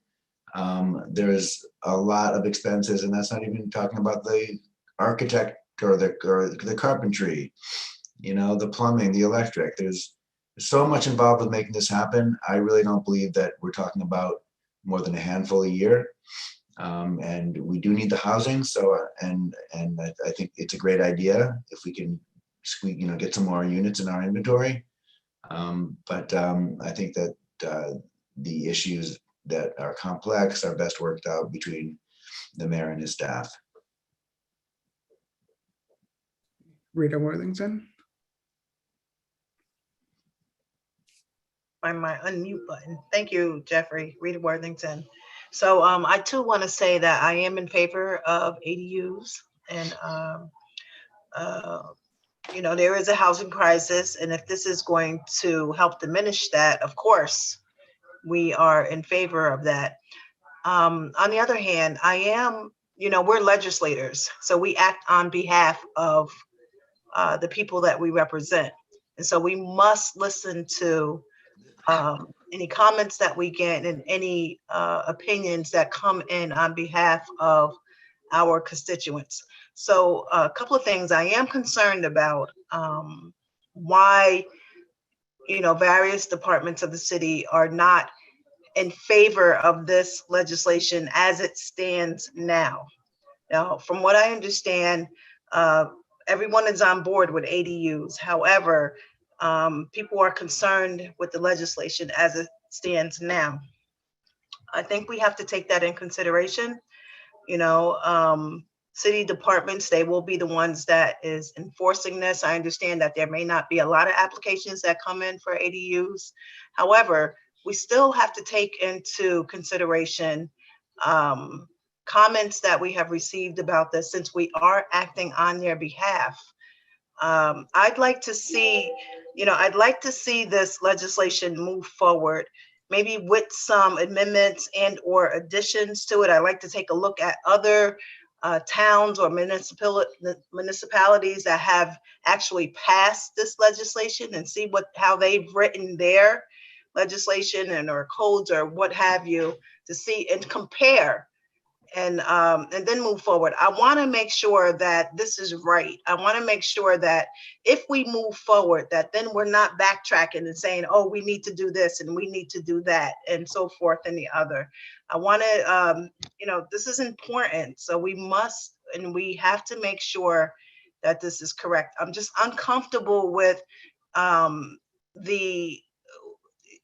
with so many opposers. Everyone is saying that there's a housing crisis, we need this, but at the same time, I don't see a lot of folk coming forth saying that they approve of this in the current version. So I just want to make that clear, that the current version, I think, needs work, and I think we need to maybe take another look at that. Rennie, did I see your hand? Yes. First, I'd like to agree, number one, with the basic idea of the accessory dwelling units. I think most everybody who's involved thinks that these are a good idea in some way, shape, or form. At the same time, I'd like to agree with Michelle Hirsch that we need to look closely at this legislation. As she noted, there's elements that need amending. We've gotten comments from the planning board of the city, the planning board of the county. We've gotten comments from different members of the mayor's administration, and all of them to some degree are saying that ADUs are a good idea, but that there are things we need to look at more closely. We just got finished talking about idling, and we spent probably 30-40 minutes talking about how we want to get that legislation right. That's idling. This is a question of changing neighborhoods. I think it's ultimately going to be for the better, but I think that we have to be very clear about what we're doing and how we'll go about it. Another crucial thing is I've gotten probably more comments on this than any other similar issue, and all of them have been negative. Not about ADUs, but about the legislation in its current process. Some are concerned with the idea of ADUs, but those concerns have represented a kind of skewed view of what these might be for. So I think that we definitely need to have a wider public engagement so that we can clarify why these are beneficial, why they're good for a wide variety of people, and help folks understand too that we might pass ADU legislation, but it might not be for every neighborhood in the city. So I would encourage a community discussion about this, and we have an opportunity to do that because we're in the process of hiring Dover Cole to talk about precisely these kinds of issues and the development of these kinds of additions to our housing stock. And precisely as Don Tollerman said, we're not talking necessarily about a large addition every year, given what Kevin Corte told us before. He estimated somewhere between 20 and 40. But I would be concerned too that if we don't do it right, it's one of those things that could set neighbor against neighbor as we see these develop. So I think that the process of community engagement is crucial here.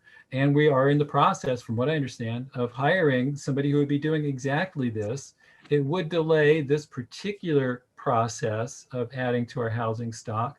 But at the same time, we're looking right now of 160 new units up here at the old jail site. And I think that we've seen a pretty robust development too in housing in general, given the amount of permits that are being pulled at building safety. So I think that we do have to pay close attention to this and look very closely at it. So whether we decide the Dover Cole route or we decide another one that might bring us to final legislation earlier, I think we need to engage much more in community development, community discussion of this particular kind of approach. Thank you. I see Kevin Corte has his hand up, and then I'll go back to you, Alderwoman Hirsch. Go ahead, Kevin. You're muted, I believe. There you go. Can you hear me now? Yeah. Great. Thank you so much for having me here. I just wanted to speak as the representative, the city's liaison to Dover Cole. Lots of hats, obviously, I've taken on in trying to get this passed and trying to help the city with its discussion on ADUs. But in particular, as a liaison to Dover Cole, I have spoken to them a bit about what we're trying to do, and I've shared our draft legislation with them. And the overwhelming sentiment is that the form-based code that we've hired them to provide the city does not necessarily deal with ADUs. It can, and there are definitely versions of form-based code that they've worked with before that do include language about ADUs, but typically any kind of discussion about accessory dwelling units is not part of the form-based code process.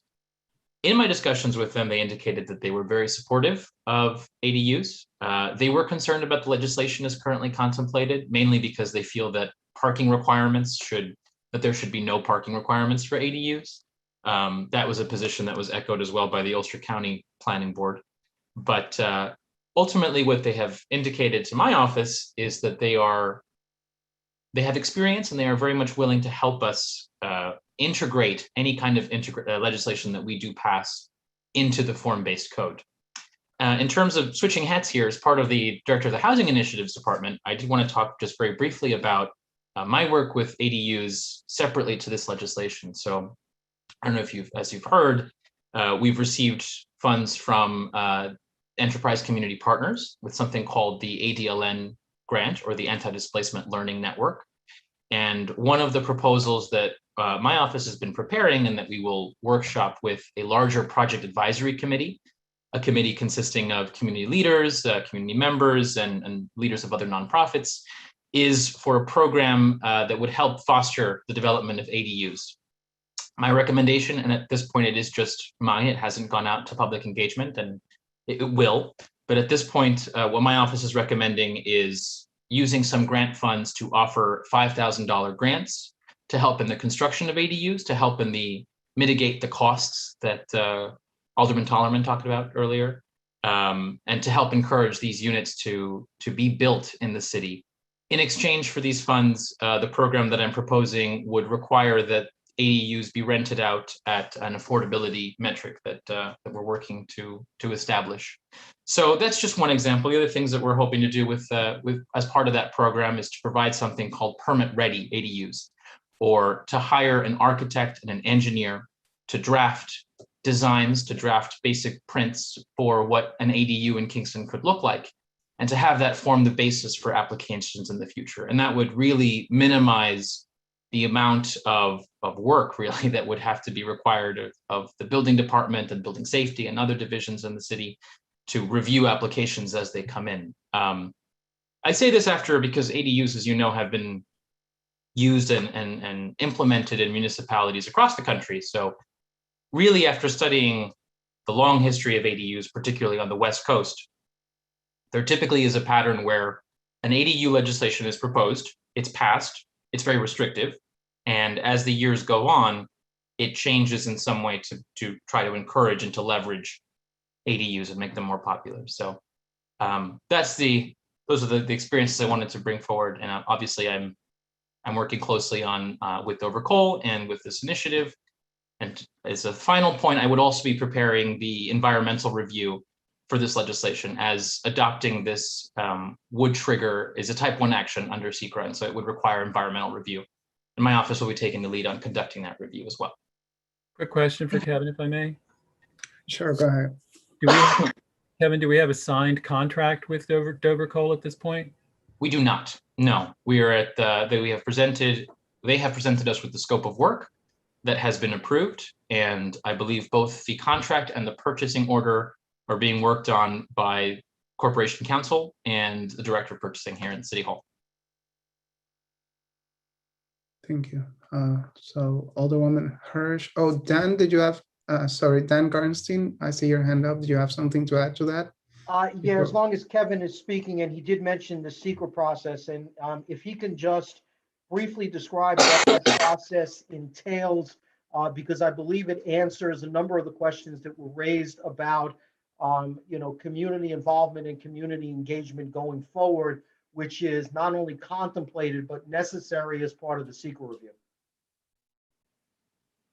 That's right. So I can speak to that. The last time that the city of Kingston has done a change to the zoning that's been a type 1 action that's required an environmental impact statement was the adoption of the comprehensive zoning back in 2016, I believe. So as a part of that, I'm not sure who was around for that, but if you recall, SECRA requires a public scoping period. It requires public comments to be received in a defined schedule, and it allows an opportunity for documents. It requires them to be published and to have a certain window open for comments that we must respond to as part of the SECRA process. So presumably what would happen here is that the Law and Rules Committee would motion to refer this to the larger committee, and at the same time we can begin the work on the environmental review. But ultimately, before any applications can be accepted or before this can be passed, the environmental review with its reporting requirements and public engagement requirements needs to happen as well. Okay, Alderwoman Hirsch, then Patrick O'Reilly, then Rita Worthington, then Don Tollerman. Hi, Alderwoman Hirsch here. I just wanted to say in response regarding Dover Coal, and again, that is a process that will take a couple of years. We don't have a signed contract.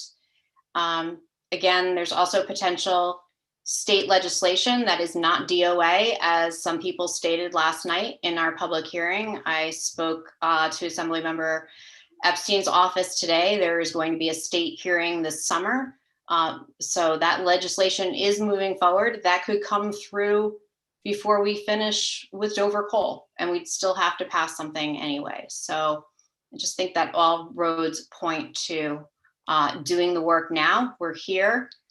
We have all of these recommendations in front of us and concerns, and I think it's just time to like put them together and get it moving. I forgot what order I said. I think I said Patrick and then Rita and then Don. Right. Patrick, go ahead. Hi, thank you. I'm just working my machine here. Sorry. Yeah, this has become an interesting topic. I mean, a lot of people are interested in this, and for different reasons, but it does seem to get a lot of attention, doesn't it? And that's important.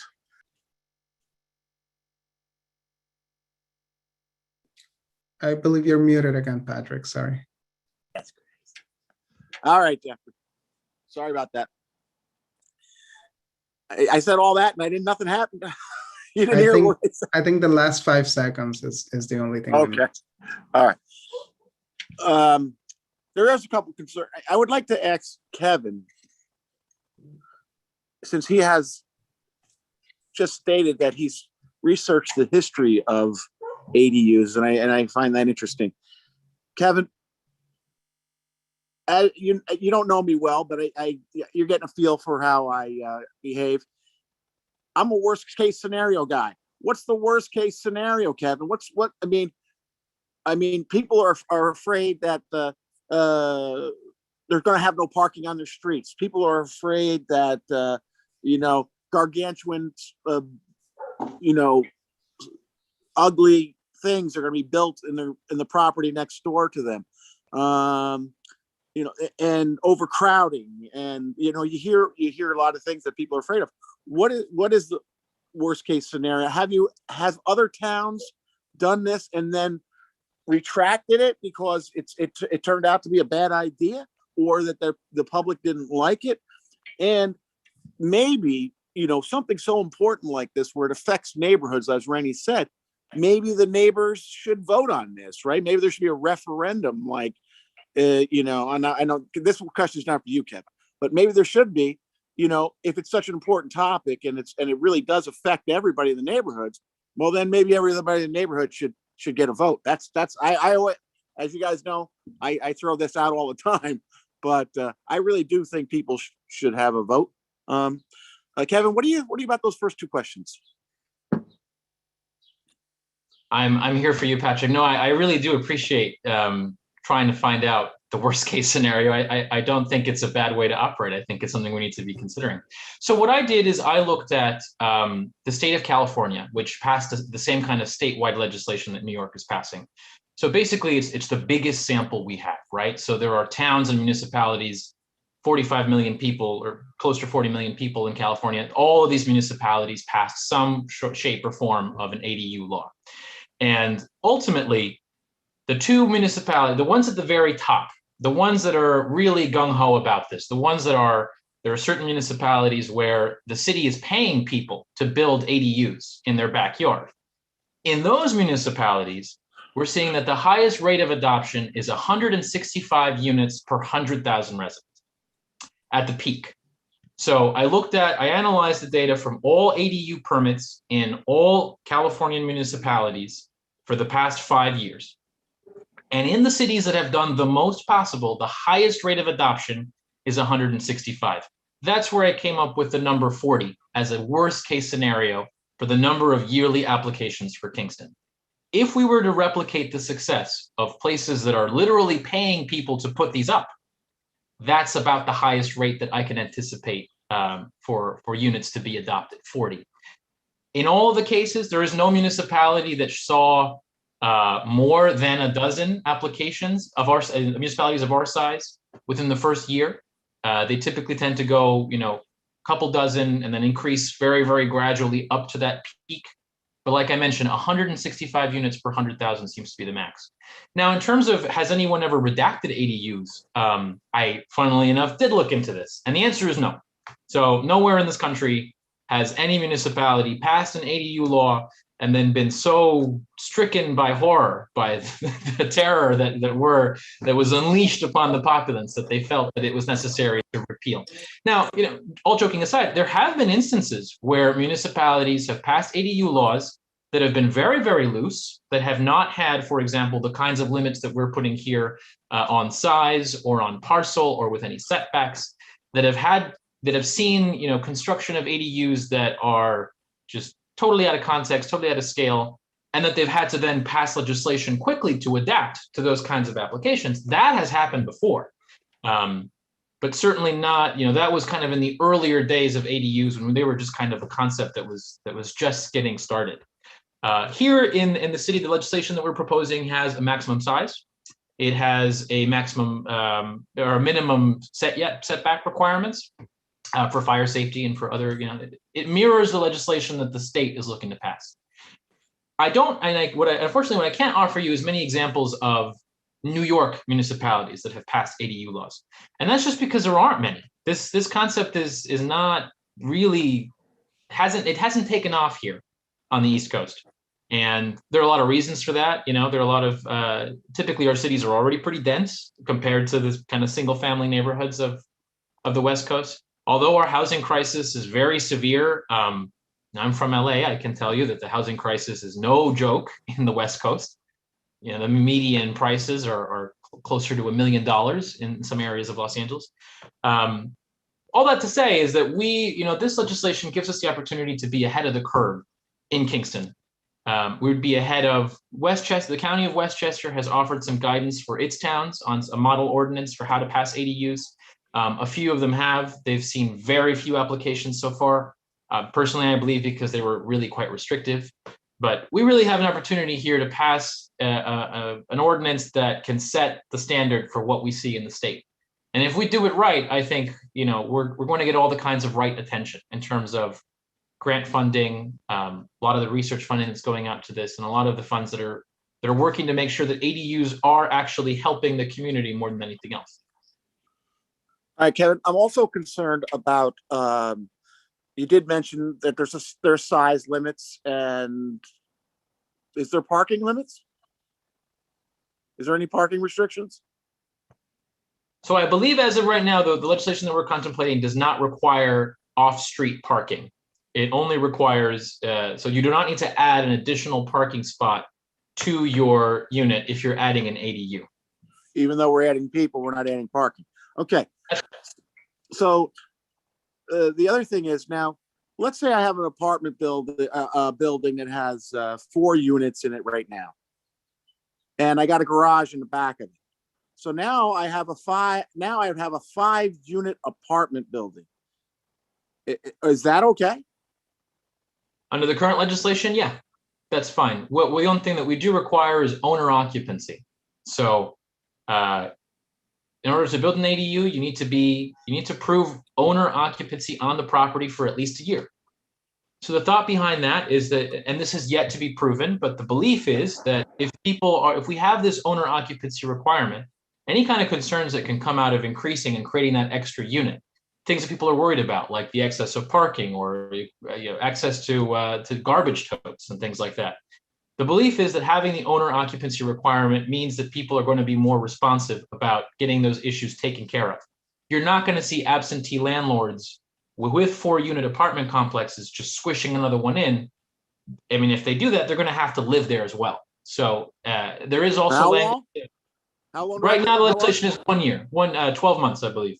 So the person has to say that they live there. They have to get a bill from Central Hudson with their name on it for 1 year, and then they're okay.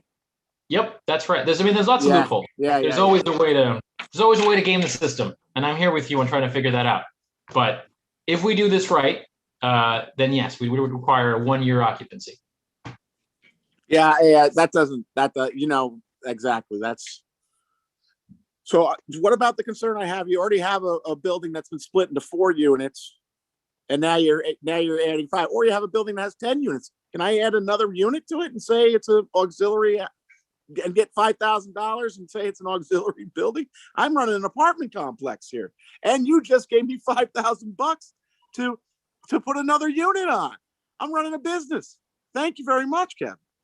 Well, listen, if you can build an ADU for $5,000, we need to talk, because I have plans for you. No, it is a real concern. The program that I've described here is it's my proposal. We're going to take that in front of the community. We're going to hopefully get the kind of feedback that everyone here is looking for on it. We'll post it on Engage Kingston. We're working with the Project Advisory Committee. We'll be able to get input on how we roll out that program.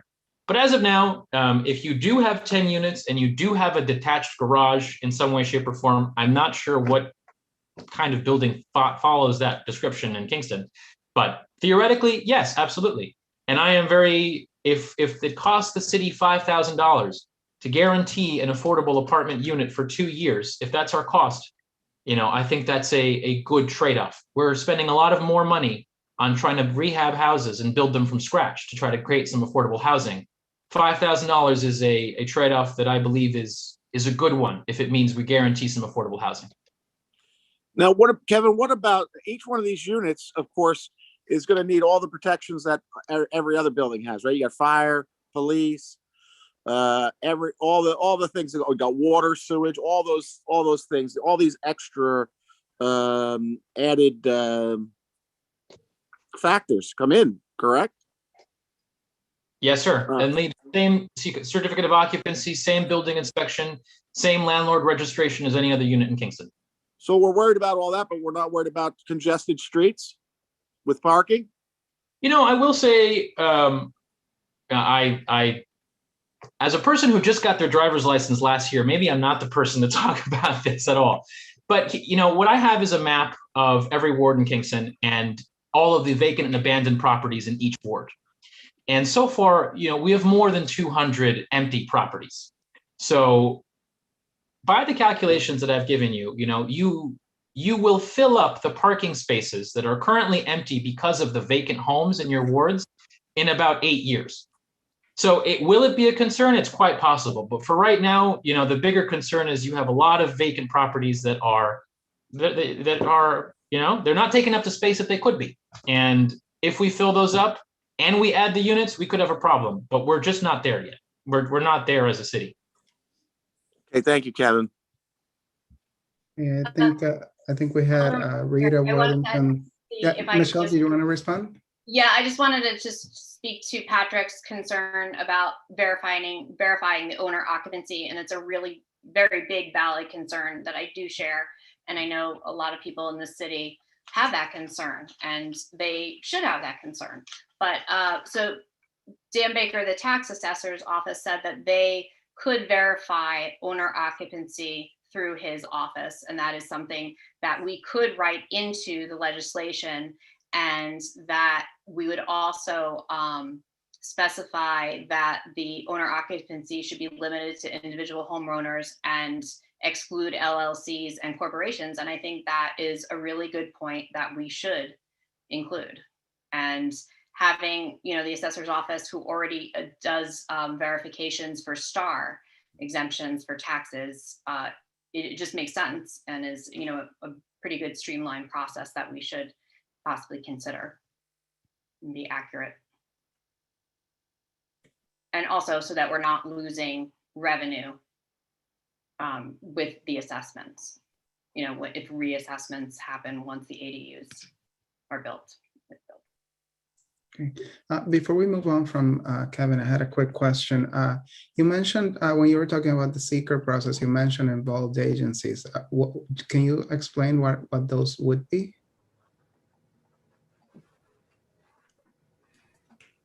Sure. Yeah. So, the best analogy that I have for that is just what we did with the comprehensive zoning plan in 2016. So all the same agencies that were involved in that would have to be involved in this seeker process as well. I believe that was the Ulster County Planning Board that we needed to get approval from.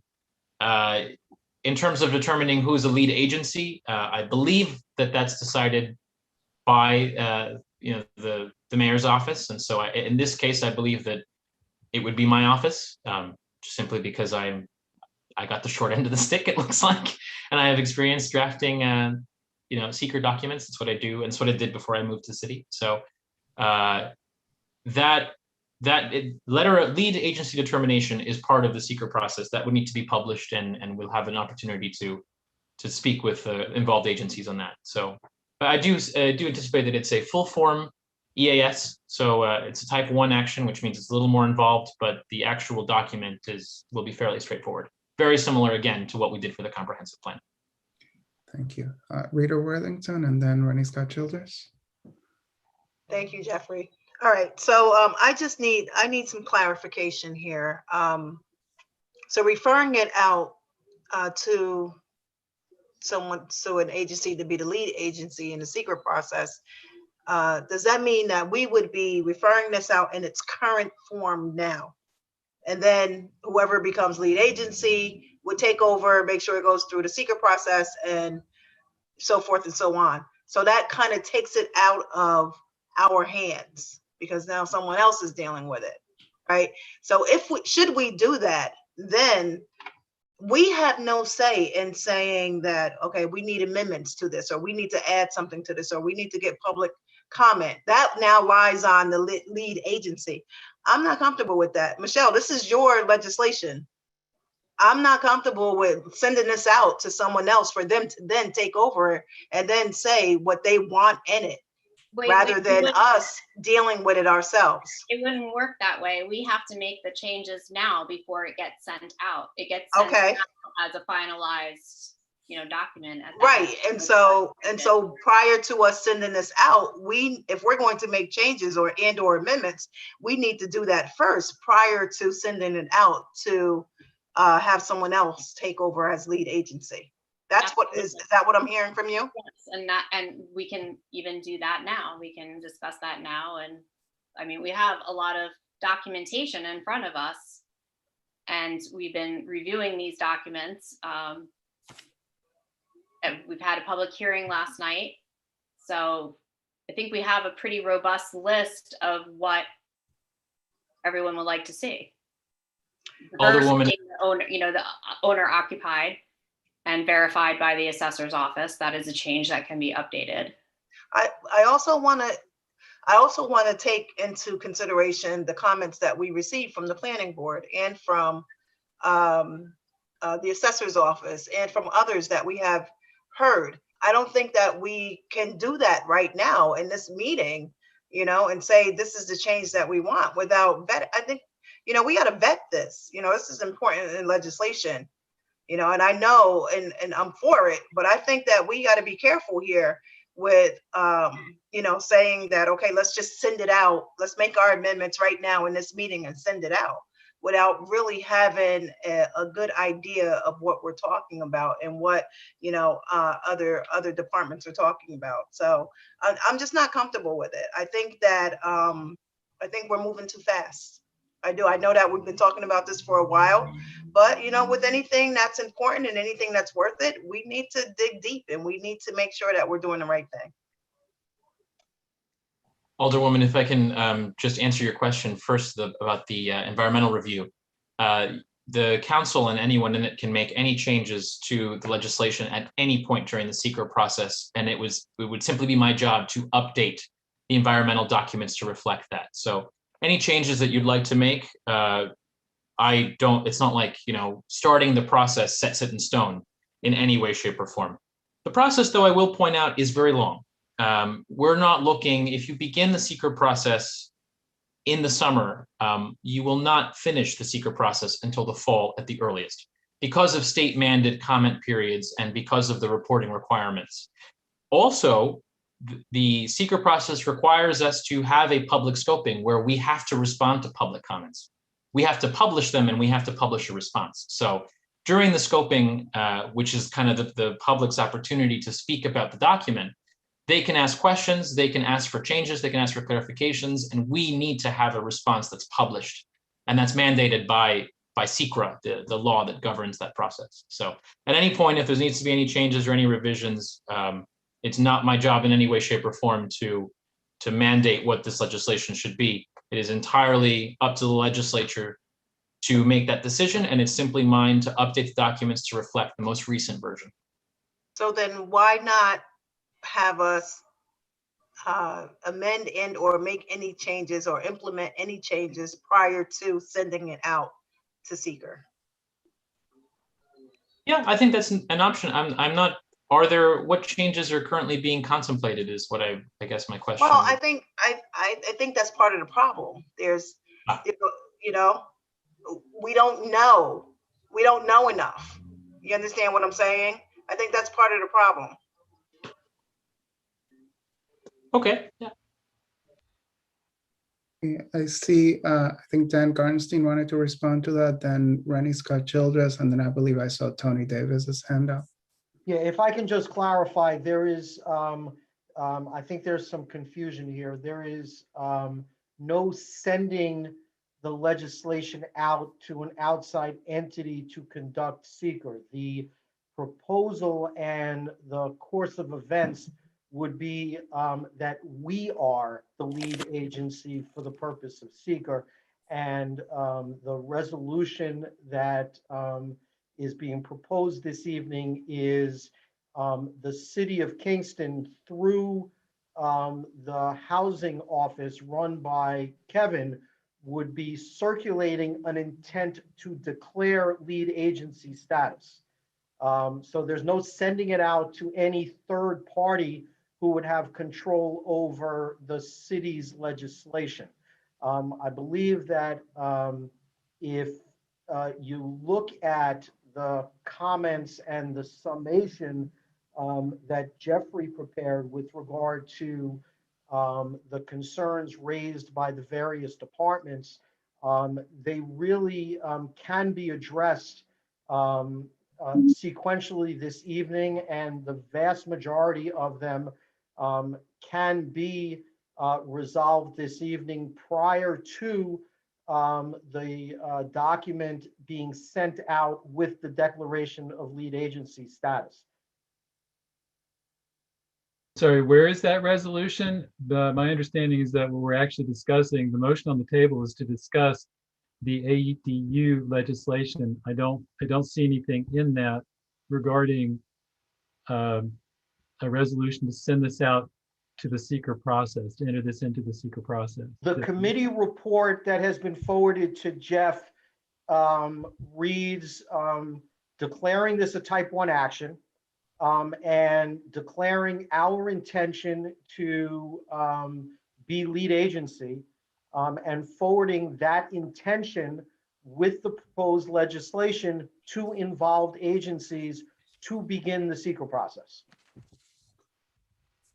Do you have that, That Rita? is what we would be doing this evening. I'm not, okay, I'm confused. No, we don't have that. Dan, isn't this sort of the process we also did during Montrepose rezoning with the application for Montrepose, and then we had to go through a seeker process as well? Like that's part of the whole. It's somewhat different because that was not a type 1 action. But that is part of, like, the seeker process is part of how the council goes about making changes. It is part of the whole process. And I believe Jeffrey has the language for the committee report, and certainly can read it and or forward it. It's very simple language with regard to starting the process. Again, declaring our intention to be lead agency. There certainly is a need to address the various concerns that were articulated by the department heads. Again, most of them are fairly simple and can be easily incorporated into the current document prior to the vote at the council meeting in July to send out notice of intent to declare lead agency.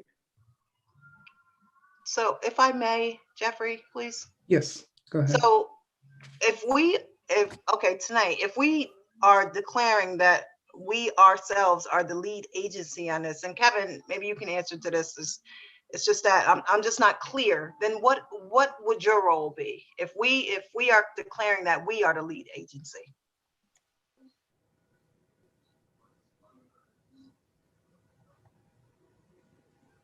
So the beginning of the process would just be that when we say we, that the city of Kingston is going to be taking on the environmental review. So all that means is that I begin to prepare the environmental review docs. The environmental assessment form is the first, the full form document, and then it's supporting documentation that we would need to add to that. But all we're saying is there are other agencies that could take this over. We'd just like to make it our intent known that we intend to create this report. So that's what, and so my role would just be helping to fill out the form. It's an online form that the state provides. Okay, and then am I hearing you say that once we declare this as a type 1, we're saying that we're sending this to the seeker review. Are you saying to me that once it's sent, then should there be any changes and or amendments, we can then do that, although it's in the process of the seeker review? Are you saying that? Yeah. Because that's not my understanding. So all the type 1 means, the only difference between a type 1, an unlisted, and a type 2 action, it just means that type 1 says, yes, we need an environmental review, and yes, we need to use this special form versus this other form because it affects an area larger than 25 acres.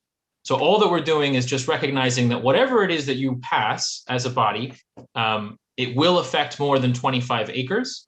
And because of that, you're going to require an environmental assessment statement that is longer and slightly, it's just a different form than what you would do if that were not the case. Also, anecdotally, you're automatically a type 1 because you would affect districts that are historic. So all I'm doing and all we're doing in this is we're recognizing that 1, the city wants to do this, or the city intends to pass legislation. It's wants to take over the environmental review process. It's not giving it to the state to do or the county to do. The city will conduct its process. And all we're saying is, and this is the form that we intend to use because of these facts. That affects more than 25 acres. That's it. Any kind of changes you want to make about, those specifics, sizes, restrictions, parkings, districts that are affected, any of that, we can change at any point. It just requires an edit to that document. It's shrouded in mystery, but we're just talking about a couple of forms that we fill out from the state website. Okay, all right. So I'm clear on that. Thank you. But I go back to saying that it's obvious that there's a lot of discussion around this, right? There's something that needs to be done around this. So I would prefer to, if there are any changes or amendments or any more vetting that we want to do, I would prefer to do that first and then move forward rather than doing it as a secondary thing, rather than sending it to you and then sending it, well, not to you, but sending it out for review and then having to amend and having to change. I think that's backtracking. I think that doesn't make sense to me. I think that we should do what we need to do first and then we send it out for review. That's what I'm in favor of. Alderman Scott Childress. On that point, so Kevin, though you report to the mayor, you're not an employee of the Common Council, right? So the resolution that we're talking about actually would give the power for this over to you and the administration, and that's not the Common Council. That's right. I'm not sure the Common Council has ever done an environmental review on its own. I guess technically it could. That might be a Dan question, actually. Okay, that's a little secondary, but so we're talking about a couple things, it seems like. One is how to, and I agree with you, Kevin, earlier you said that we want to get this right. I believe that then encompasses two things. One is we do have a number of specific issues that have been raised by quite a number of people who've reviewed the document.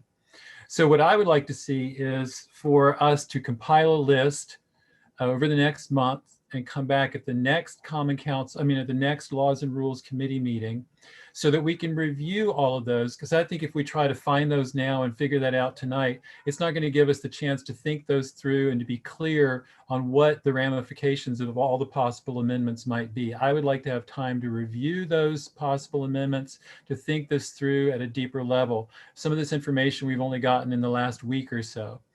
So on that score, I agree with you, Kevin. We want to get it right as much as possible. So I think that that's a month more. I don't think it's going to make or break the issue. The second thing, though, is getting it right also means doing this in a way that we bring along the members of our community. I really think that there's a lot of folks who are concerned about this, who have some deep, deep worries about what it might mean. I don't think that those worries are well-founded, but they are there. And so I would like to have some time to work with the members of my ward to try to talk about, when we're talking about this last time we discussed it, we had a great conversation about how a lot of times ADUs are geared toward helping a family take care of a family member, whether that's providing a living space for a child who's become an adult, or an elderly parent who is not ready yet to move into some kind of assisted living facility. I think there's a lot of ways that we can present this, and I would be much more comfortable working with the members of my ward, working with my constituents to bring about a better understanding of what these are and how they can benefit lots of people without leading to the kinds of fears that this kind of process can create. That's my preference. Alderwoman Hirsch. I just want to say that I think that this is just really kicking the can down the road further and further so that it doesn't happen. And we've had plenty of lists. We have all the lists. We have Jeffrey's notes. We've had meetings. And I just see it as continuation of a stall tactic. There will be more community engagement and buy-in, and we can be doing ward meetings and education as this process moves along to just take, everybody should have done their homework multiple times before coming to this table so that they understand what it is that we're discussing and what it means and engaging with our constituents. So again, I just feel like it's kicking the can down the road. We have a housing emergency. The Washington Post did an article about Kingston because the Fed said that we had the highest rate of housing prices going up, 35%. That's just crazy. That we also have had numerous studies done by the city, by the county. We've been offered incentives to help with building ADUs, even by the county.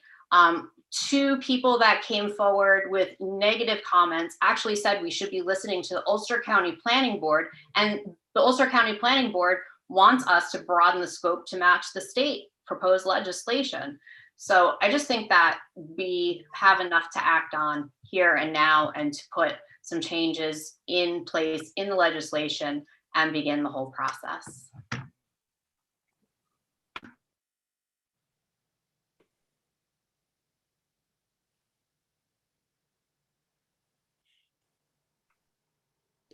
Dan Garnstein.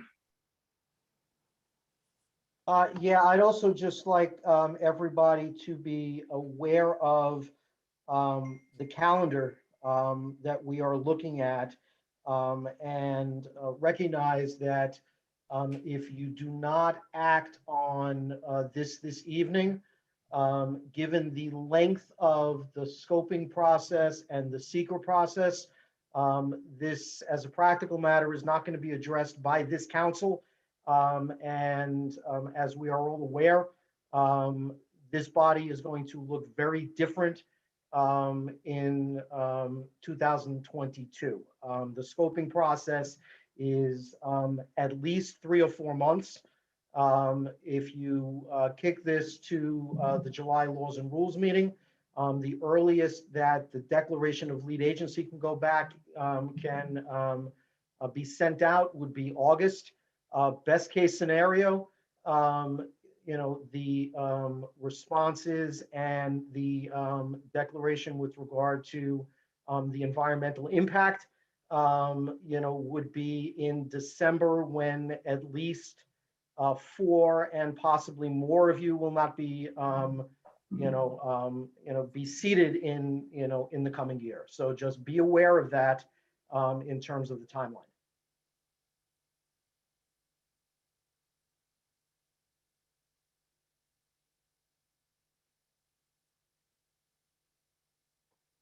Just to close, whatever the decision of the council and of the committee tonight, just like to say that we have a lot of resources available, and that I'd like to make myself available for any kind of outreach or conversations. I have spent a considerable amount of time trying to work out, data and getting a real understanding for what the worst case scenario could be. So whatever the decision is, I hope in the next couple of months we can work together with that outreach, and I look forward to working with each of you.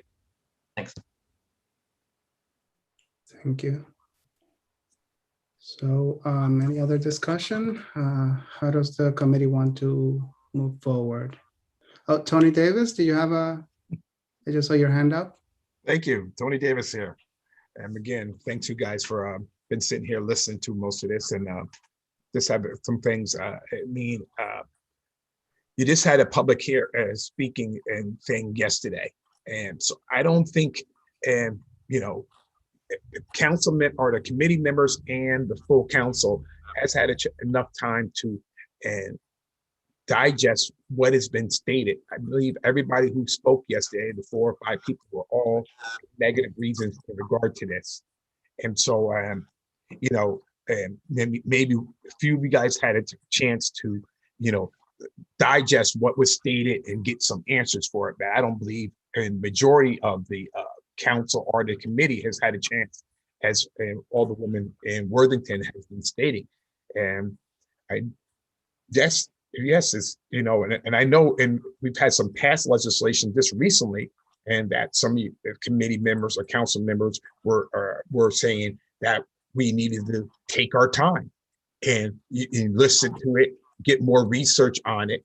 And now this legislation is coming out, and some people, opposite people, are saying we need to take our time and get some more research on it. That is, and now it's different. And so, yes, as Corporate Counsel Dan Garcia said, it might be a change in some of the people who are going to be discussing this and voting on this.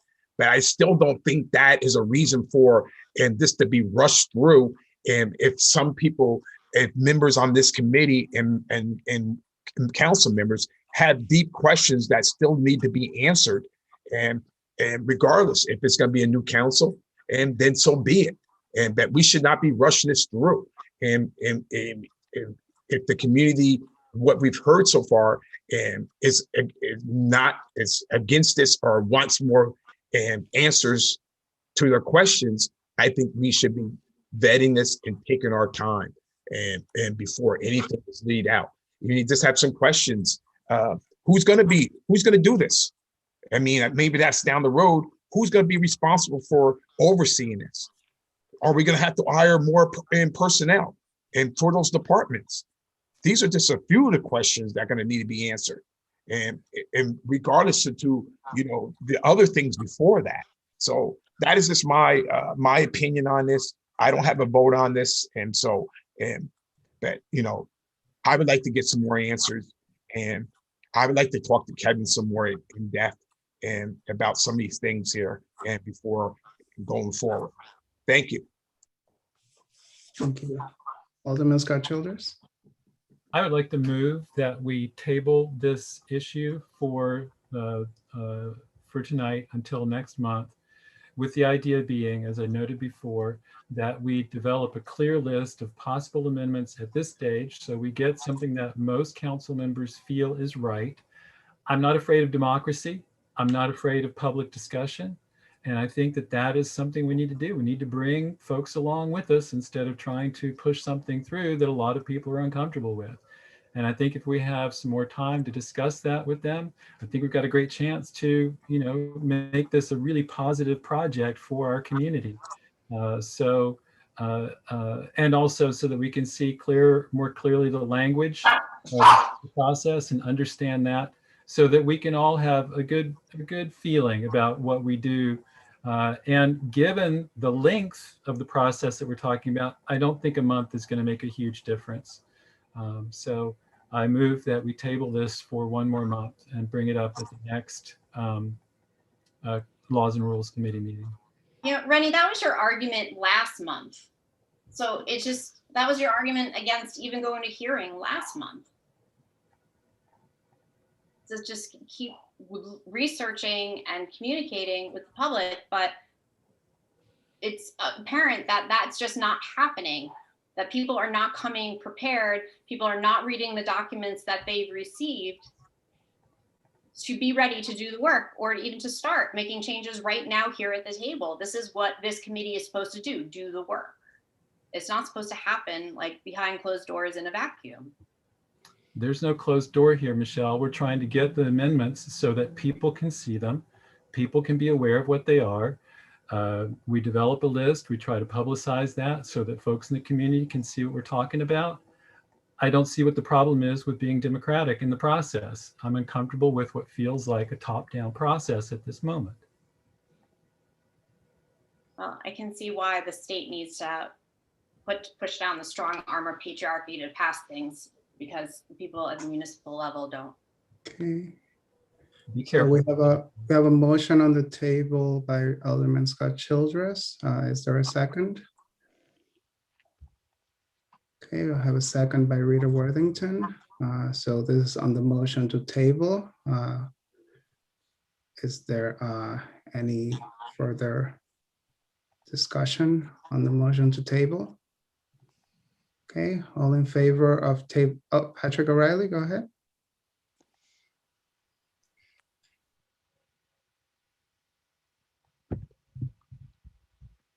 You're muted, Patrick. So we're voting to table. What if we vote to pass it and it doesn't pass? What happens then? So just go, just Doesn't ends, pass. Jeffrey? Just doesn't pass. Right.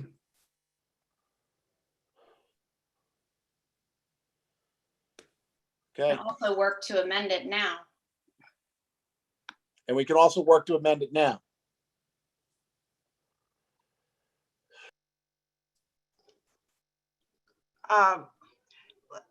Listen, let me say, actually, I think that the public, I think they're very smart. I think that the comments that they made last night and, prior to, I think that they have done their work and their research on this legislation, and thus the reason why they're coming forth and voicing their opinion. So I think that our constituents are listening to us, and I know that we're here to do the work. However, we represent them. Anything that we say or any laws that we pass or make is going to directly affect them. So they need to be involved in the process. I don't see anything wrong with tabling this and continuing to discuss this. Michelle, listen, this is your baby. I understand that. It was much like couple of months ago when we had the snug issue come up. It was very personal to me. So I do understand how you're feeling. I don't want you to think that I or other council members are against this legislation.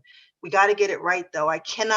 In good conscience, I can't have everyone calling me up and saying opposing to this legislation. Even if you think that they're misinformed, then we have to give them the right information prior to voting on this. And so in good conscience, I can't say, okay, let's do this when I have a multitude of people calling me and saying, I don't understand this, I don't understand this. And if I don't have the correct answers for them because I don't understand it as well, then we need to dig a little bit deeper. So please understand that this is not personal. It isn't, because I feel like that's the way that you're taking it. And I feel like that because I was in that place as well. And so we're not stalling. We just want to get it right. And so I'm in favor of tabling it and further discussion. That's Rita right there, your words, like table and then further discussion, not like do the work. It's just discussing, again. Okay, so when we let's continue to work on this. We're not tabling it to put it under the table and never to revisit again. Let's talk about this. Let's get together. Let's pull research from other municipalities that have done this. From what I understand, New Paltz just passed not too long ago, passed ADU legislation. Let's look at those things and see, why was that community so willing to go ahead and pass that? Was it because in that legislation they had things in there that they agreed with? Why are they so for it? And so many Kingstonians, the city of Kingston, are not for it. So I'm looking at that part of it. So I'm not saying let's push this to the side because it's not important, because it is important. What I'm saying is let's dig deeper and let's see what we can do to make this right before we send it out. Okay, so I will now call for the vote. Excuse me, Jeffrey.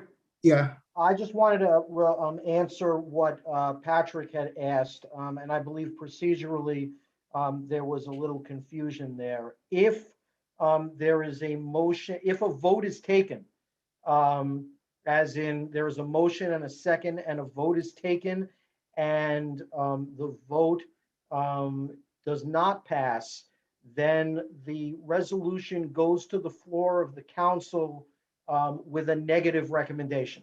It's not that it doesn't move further. If there is a vote taken, it goes with a negative recommendation. So so that is an alternative to tabling it, but it is a slightly different process, and I just wanted accurate, procedure. If I could clarify. I misunderstood Patrick's question. I thought he meant if the full council votes no.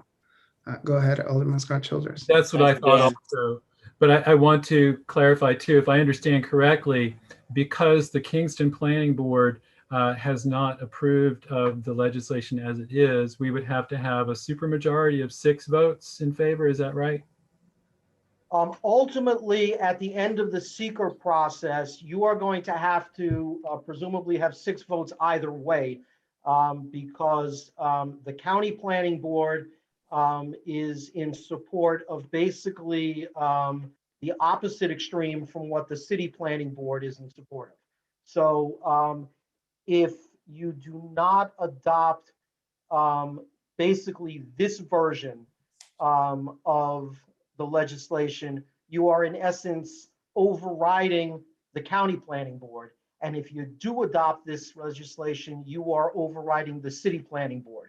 So anything you do at this point, unless one of those agencies changes their position during the course of the seeker review, is going to require a supermajority. You certainly do not need a supermajority to authorize the declaration of lead agency status. That just requires a regular majority. Great. Okay.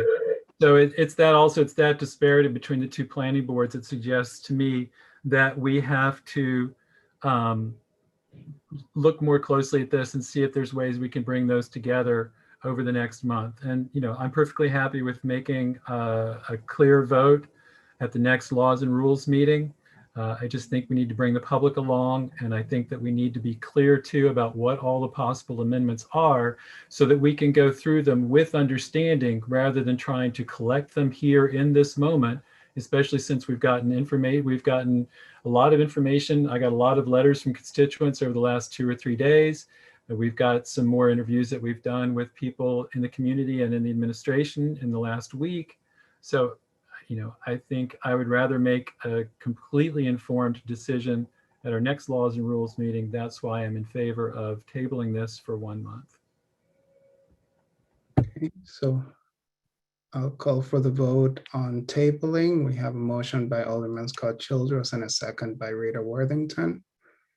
All in favor of tabling for 1 month.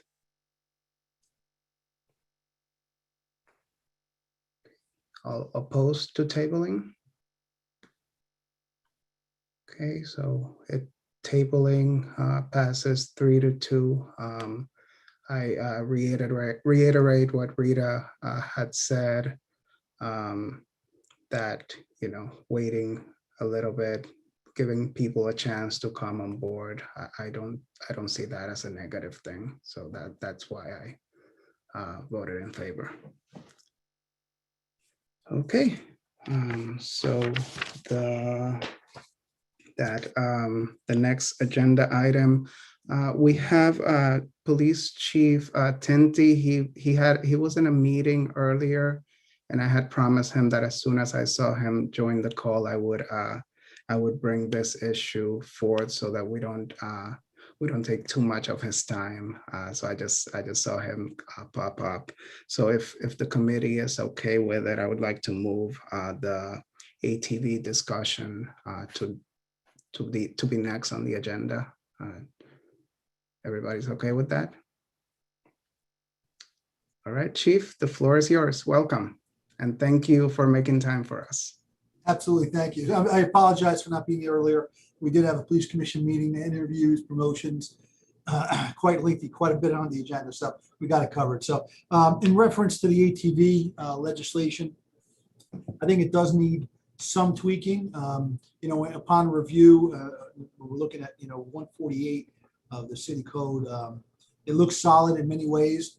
I don't have to tell you, we have experienced, and not just Kingston, every city in the state, I can tell you, is having problems with ATVs, UTVs, dirt bikes, mini bikes, riding on municipal property. And so Albany back in April adopted a little bit more of a stricter approach.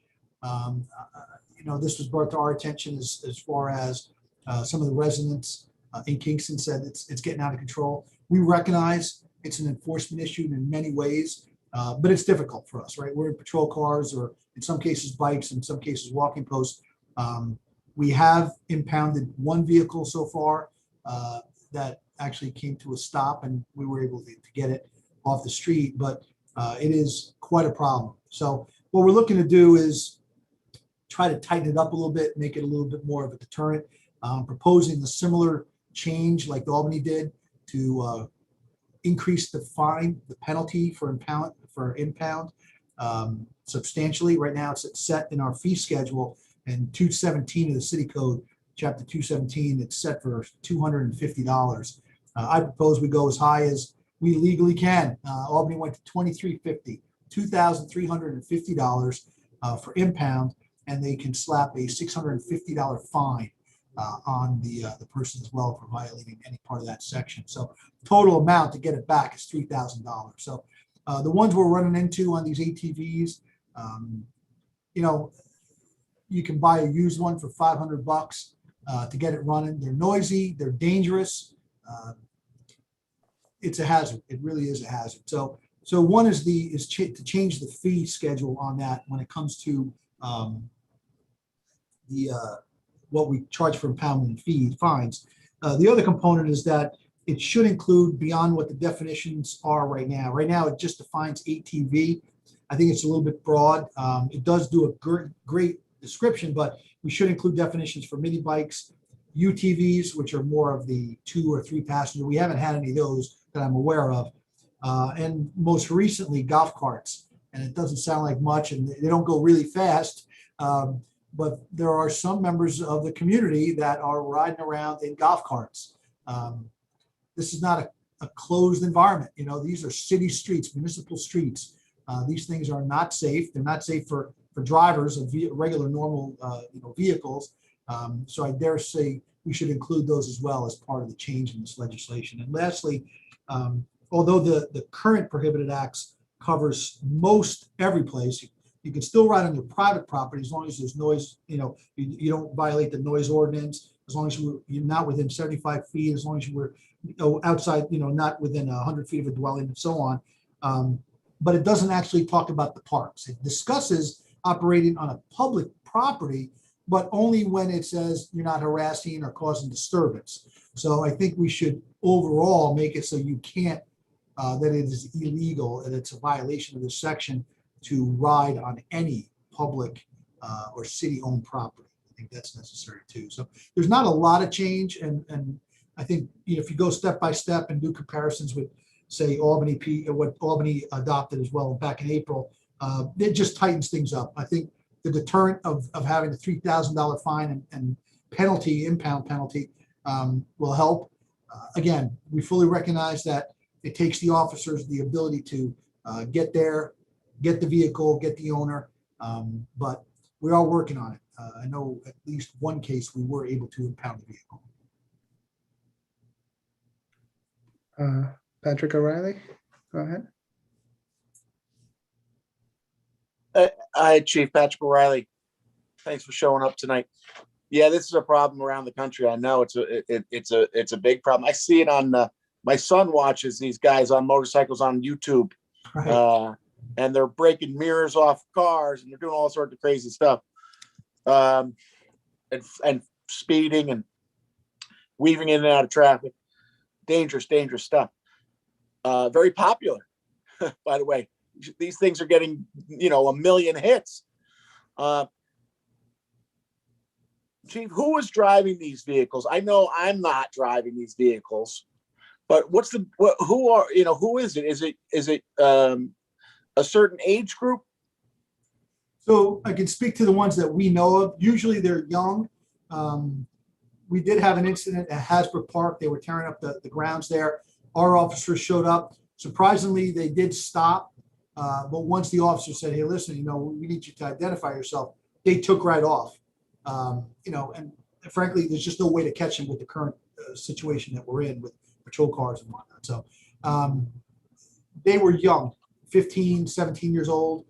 Some of the ones that we see on the street, and again, people send us videos. We have footage of them driving around because people either have dash cams or have their smartphones out.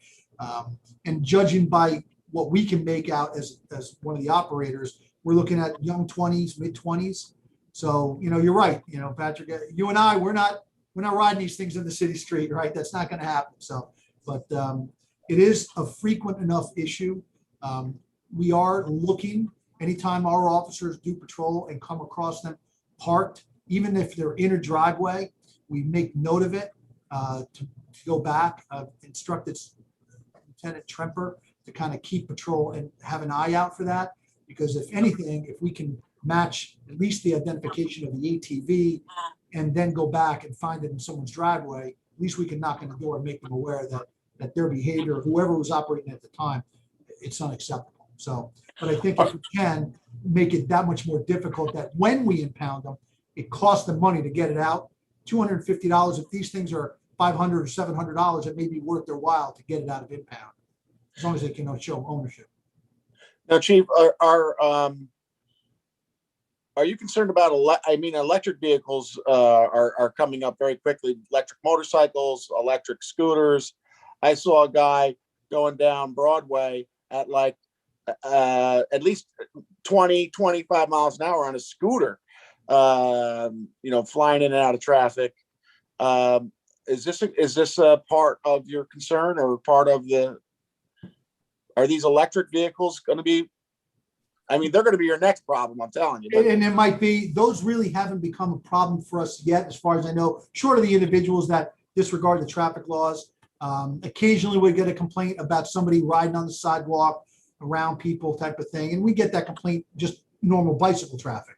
So, but the one thing with the ATVs, they're noisy, they're dangerous, they're fast, they can weave, they destroy property. Some of them are tearing up the ground and really in the parks, completely unnecessary. And, again, I can say this, I know it can't happen, but I would take him and not give him back at all. I'd run them under a dozer blade, right? That'll teach you kind of thing. And I know it's a hard approach, putting smiles on people's faces, but people just got to learn that they can't do that, and, we do get complaints from people, the noise sometimes, they can hear them running, they can't find them, but more so than not, they are driving around the city streets. Thank you. Thank you. Alderman Scott Childress. Hi, Chief. Thank you for this. Over here in Third Ward, we've got a number of people who are driving around in golf carts in particular. And I know there's one person with an ATV over on Hillcrest and Upper Linderman. And I know it's difficult for you all to come across them. So I'm wondering a couple things. I can't tell, of course, but especially with the golf carts, it seems like it's people who are underage and who I doubt have a driver license. They don't seem to be wearing helmets. Are helmets something that are required by the law for a vehicle like this, or was that something to look at requiring? I mean, I guess if we're saying that we can't have the vehicles on the streets at all, then helmet usage would be a moot point. Yeah, well, the helmet law is regulated even within the section of the city code here. No person shall operate an ATV or ride as a passenger on an ATV unless wearing a protective helmet. So that's covered here already. What we're talking about is for us to make sure that these vehicles don't operate within the city. Again, I know that there's larger parcels of land in the city. To say that you can't ride on private property, I think is very difficult. Yeah. And because it does address it, it says, within certain, within certain feet of the property line, can't violate the noise ordinance, can't be operated between 8 and a certain time frame. So 8 at night and 9 a.m. in the morning. So those are good limitations. What we're seeing though is the street use. Alderman O'Reilly had mentioned that they're dangerous. They're zipping in and out, especially dirt bikes, mini bikes. They are a problem for us. And like I said, our officers, when they can, they do. It's just difficult. In the case where we did do the impound, the individual was operating, ran out of gas. That's the reason our officer was able to pull behind him and say, all right, you're done. Get off the vehicle. We're impounding it. That was another thing that I saw that I don't remember it was in Albany, but somebody was considering trying to ban gas stations from selling fuel to the people who run these. But wouldn't that assume that they're driving up in the ATV or the golf cart to get the gas? Yeah, normally, they just grab a can of gas with them, fill it up and take it back and load it up that way. So it's a rare occasion that they're going to actually pull up to a pump. And a golf cart is electrically battery run most often, isn't it? Most often, correct. Yeah, they're electric. All right. Charger on there. So, and again, in a closed environment, what comes to mind is I have a family down in Florida. They have a golf cart. It's a closed environment. It's not a city street, and they drive around. Everybody does. Everybody's got a golf cart in their driveway, and that's how they get along in this gated community. That would not be and is not recommended for the city streets. Yeah, especially because I see them going up and down Pearl Street, and that's already dangerous enough as it is because it's a very straight, steep street, and I'm real concerned that if a car goes through there, that it's not a good combination of vehicles. Yeah, in most cases, certainly I'm not supporting it in any way, but they're not designed for highway use. There's no mirrors, the lights, all of that. It just doesn't apply. So. Thank you. Any other questions? Yeah, Chief. You're saying Patrick. you're saying ATVs, but are you also saying electric golf carts? Yes, any type of golf cart, any type of golf cart. Yeah, those have become problematic as well. I've gotten calls from residents complaining about golf carts in neighborhoods. Yeah. And, Okay. They stay on the side, but it's not acceptable. They're not designed for highway use. I know, but my thoughts are there's so many new vehicles out there that are being produced, and we're just taking a few. We're saying the ATV, the motorcycle, and the golf cart. I can only speak of the ones we're getting complaints about, right? If you decide to change the legislation to include, e-bikes or not e-bikes, I know those fall within a different thing, but some of those mini scooters you were talking about, those electric scooters, then that's fine. Put that in there. No problem. Again, it comes down to an enforcement aspect, but, they should be used for what they're designed for. ATVs are great vehicles. They're not designed for city streets, and they're not designed to disturb people in a municipal environment. They're just not designed. They're not for that. Now, Chief, is your team down there? Do they have a way to? I think you said it's almost impossible to stop these guys. Yeah. What's your plan on that? Well, again, in the one case of impound, the person ran out of gas. That's how we got him. But we are currently working with Patrol Division to follow up on. A lot of times we catch them. People will catch them on their cameras, bring cameras, their whatever it is, and then turn over that video to us. We may not be able to identify the operator, but usually we can, as we're driving around, we'll say, hey, wait a minute, that was that ATV, that green ATV was in that video that was sent out via email. So we'll be able to at least track down the location of where it may have come from and then knock on the door and put those people on alert. You can only ticket the driver, the operator of these vehicles, and impound the vehicle in operation. If somebody has it parked in their driveway or in their backyard, there's nothing illegal about that, right? They may say, yeah, that's my vehicle and I plan on riding, not in Kingston. I'm going to get a trailer and move it out of here and go somewhere I can legally ride. And there are places around the city of Kingston that do allow operation of ATVs. If you have a large piece of land, a couple of acres, you can ride on your own property, and there's those things exist in the city of Kingston, those pieces of land. So you're saying if they get home, jump off their bike, they can't get arrested? Well, again, if we catch them in the act, right, it's one thing, but if they're able to pull away from us because they're nimble and getting through the alleys and through the sidewalks, and then we see the vehicle parked in the driveway, we can stop and get identification, but people say, well, who's operating the vehicle? I don't know. You can feel that it's hot. You can tell it was warm. We get it, right? We make notes of it, and now it's on our map to follow up on. But we just can't hook and pull it. Thanks, Chief. Absolutely. Yeah, my other concern, which I'm sure you've seen, is that there's a tendency for people in the golf carts, at least that I've seen around here, they think because it's a golf cart, they don't have to necessarily pay attention to the road rules.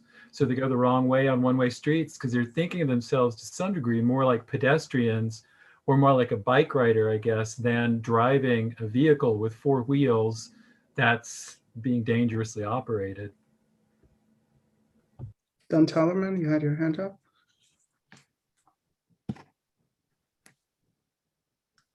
I have technical difficulties.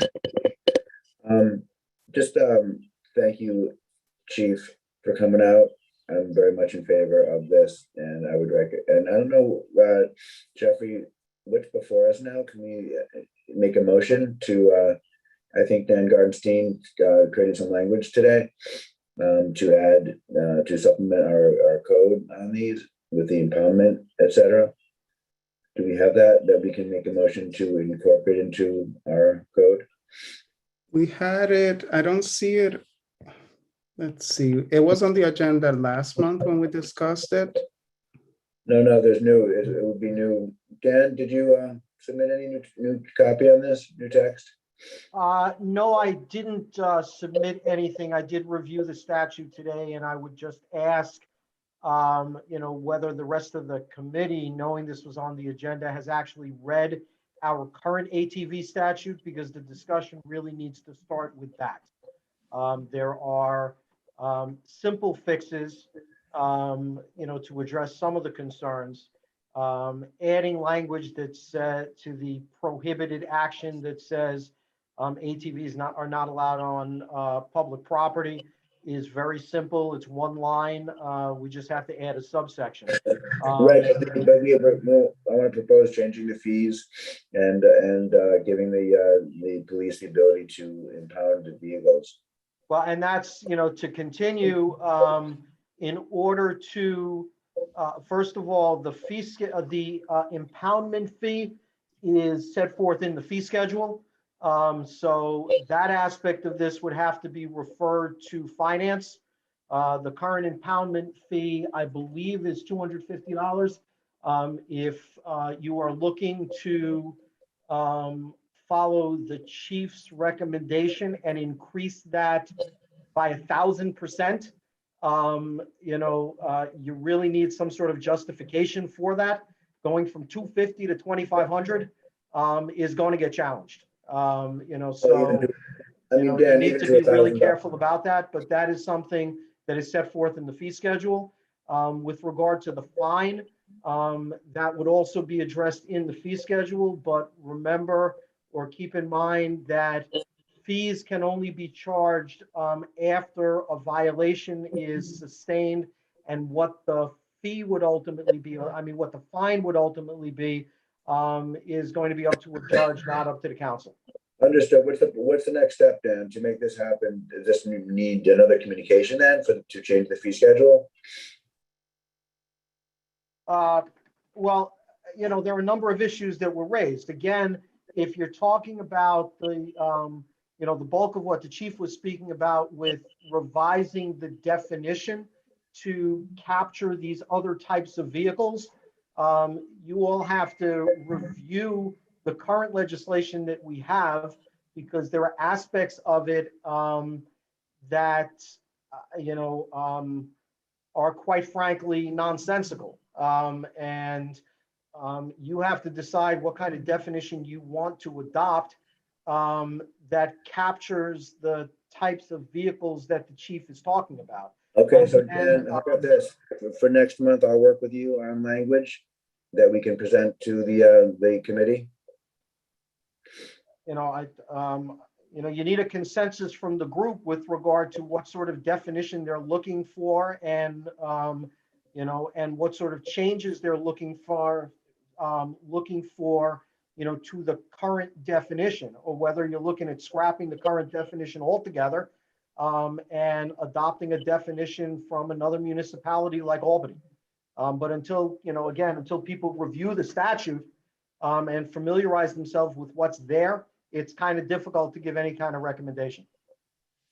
Okay, so I will, I will work on language with you and with other council members so we can vote on something next month, as well as a fee schedule. And you can certainly, propose a committee report or resolution this evening, adding a subsection precluding use on public property if that's what the council wants to do. Well, I think the council, I don't know if there's consensus for raising the fees, for making this apply to parks, and for including the definition to apply to mini bikes, motorbikes, golf carts, and anything else that's a nuisance. Jeffrey, do you have a way of seeing if there's consensus? I'd be in favor of that. From what I'm hearing from other members, I'd be in favor of implementing what Albany passed, to be honest. What is the consensus in the room? How do you guys feel about the changes that the chief is suggesting? Alderman Scott Childress, I saw your hand first. I'm in favor of those. I put the current definition of all-terrain vehicle in the chat there if folks want to look at it. So, technically it covers a golf cart or a mini bike, but it might be good to put in language that, gives examples so that folks can actually see that what we're not just talking about what a lot of people envision when they think of an ATV. So I haven't read the Albany legislation, but I think, either looking at that or at the very least, introducing the changes that the chief mentioned, I think are all good ideas, taking into account, of course, as Dan Gartenstein points out, that we would have to look at the fee schedule for any, cost of reobtaining an impounded vehicle. And one way to do that would be to see what other municipalities charge. And if we see that there is a high level of charge, that I think would give us solid ground to go to a much higher number. If not, we can, look at what the usual rate seems to be. Rita? So I'd like to move that we're implementing the chief's suggestions while at the same time taking a look at the fee schedule. Sounds good. Patrick? Hey, Chief, question for you, Patrick again. Obviously, you guys probably the chiefs get together once in a while and talk. Is it working anywhere else, Chief? I mean, is it working? The higher fees? It's relatively new. Albany's law got passed in April, middle of April, so it's too early to tell. It does give some more to, again, a lot of it is enforcement and catching them. We'll have to change how we do that as far as the follow-up to it when we know that it's occurring. Right now it's difficult because we have to determine direction of travel, and a lot of times when they call us, they're already on the move. It's not somebody that's idling in the backyard somewhere. So I can't really speak as to the success of it. I can tell you that the people that aren't violating the law don't have anything to worry about. And it's just that simple, all right? There's no harm in increasing the penalties to whatever you can. Make it as harsh as you possibly can. Drive the dozer over these things when people break the law. Take it away from them if they're not able to control themselves. And I shake my head sometimes. I just don't understand it. It creates problems unnecessarily for their neighbors, for the neighborhoods, and then ultimately for the common council members. And there's no legitimate need to do it. There's no legitimate need to ride those things on the street. They know they shouldn't do it. They do it. They cause problems. They should pay the penalty for that. I think it's called joy riding. Yeah. Joy riding. Yeah. So the definition that They Albany, enjoy it. I have the NFIP. I have the definition for Albany. I have their legislation and their change. And essentially, they just take the definition out of New York State Traffic Law 2281. So it does include dirt bikes, dune buggies, go-karts, and any other type of motorized trail bike or vehicle manufactured for sale primarily for off-road or trail use. So that definition is very broad. It does give some examples, but it may be better to actually put those examples in there, as you point out. That might be better. Thanks, Chief. Thank you. Dan Garnstein?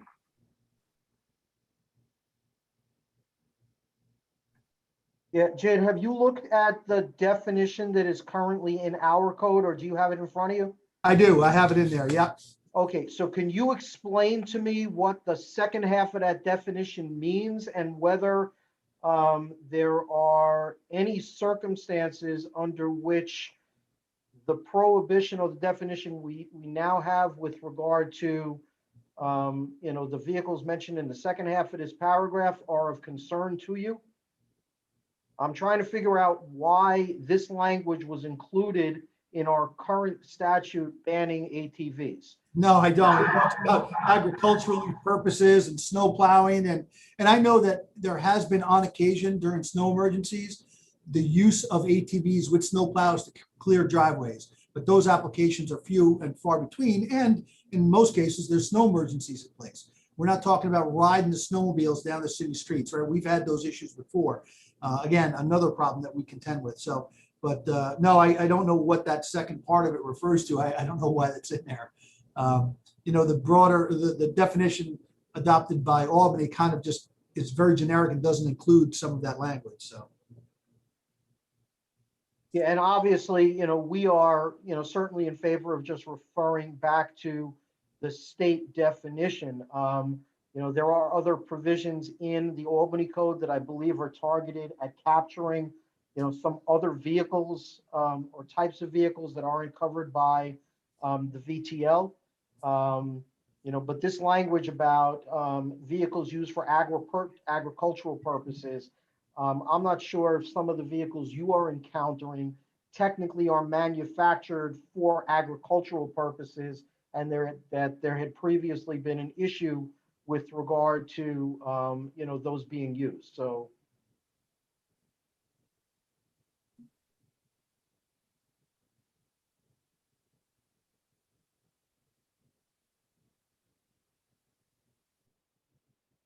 Okay. Any other questions, comments? Alderman Scott Childress? You have a motion on the table from Rita, so that needs to be taken care of. Okay, can you repeat your motion, Rita? I'm sorry. Yep. My motion was to move this along with implementing the chief's suggestions while at the same time looking at the fee schedule. Okay, so we have a motion to implement the suggestions as suggested, the changes as suggested by Chief Tinty. Well, can we specify what those are? Because I'm a little bit, I'm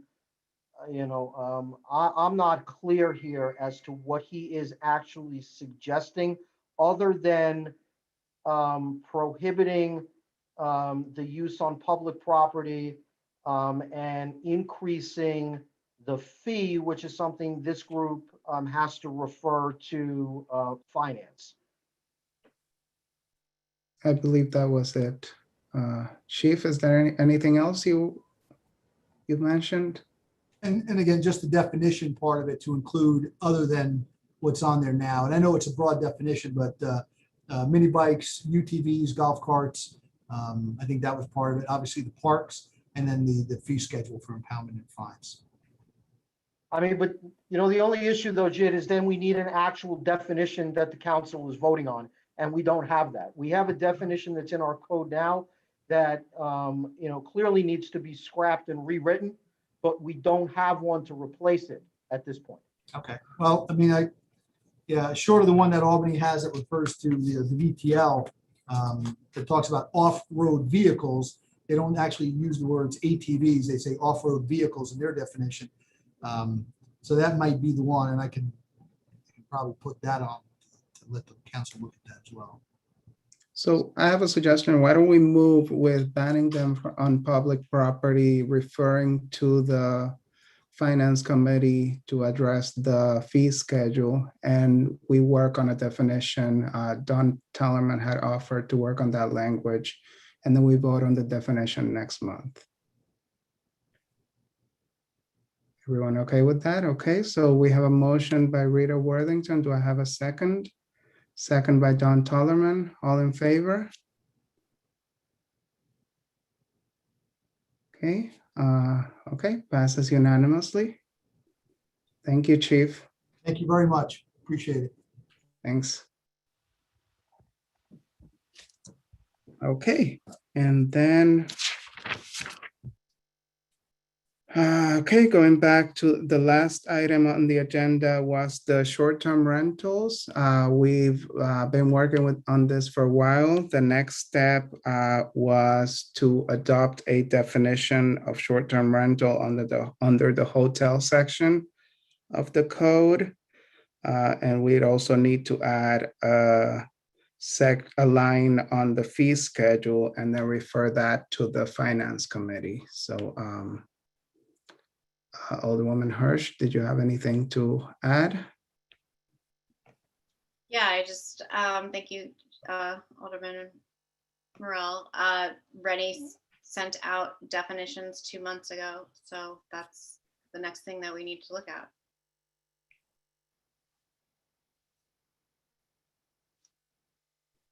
Okay, did everybody have a chance to look at those definitions, and do you, which one are you leaning toward, or a combination of all?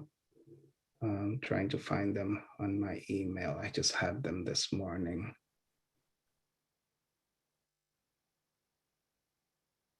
Does everybody have them in front of them?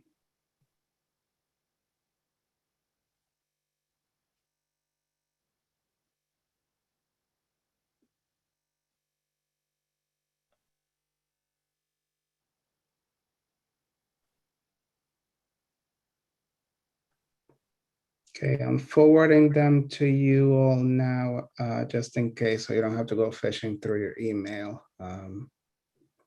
Just 1 second.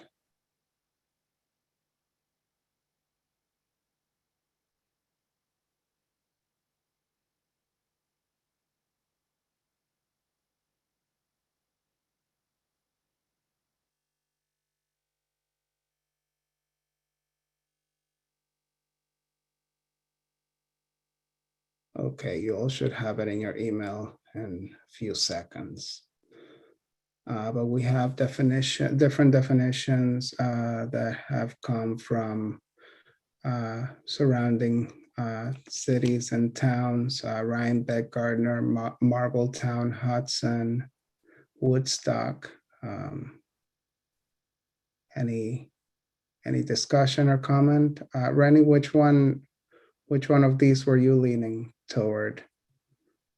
I think the one from Woodstock to me seems like the one that's the most covers the most. So that's the one I would lean toward. It's also the closest city to ours, and it's pretty comparable.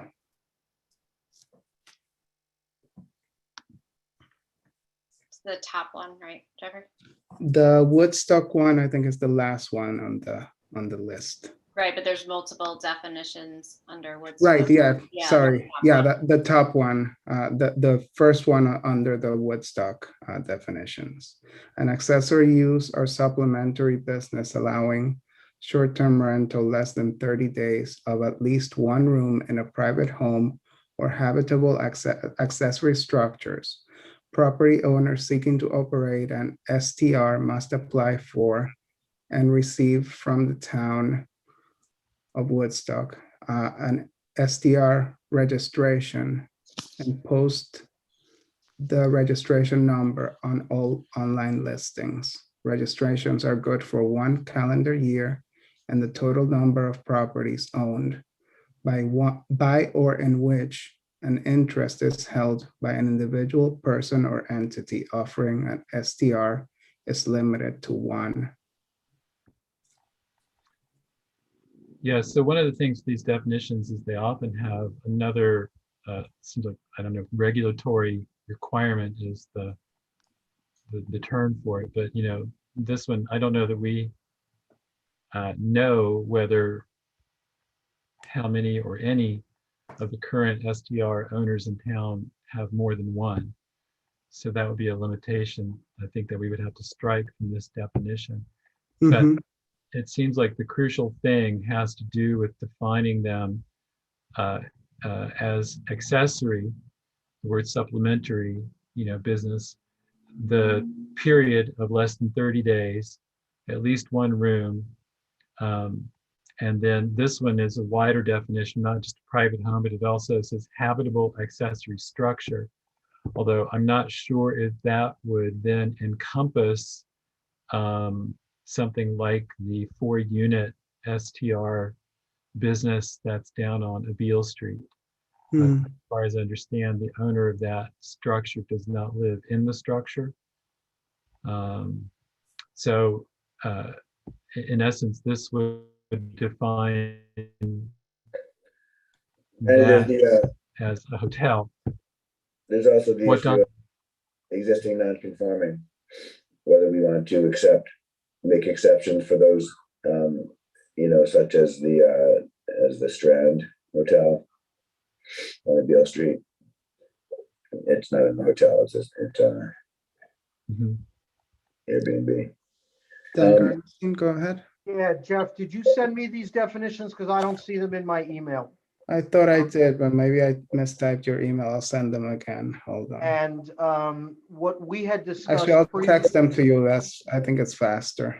What we had discussed previously is that the regulatory component was going to be included in the hotel licensing section, and that we were going to adopt a definition that basically just clarifies what a short-term rental is, and then revisit the hotel licensing section to address the rest of these issues with regard to number of units, owner occupancy, and the rest of the concerns separate and apart from the definition.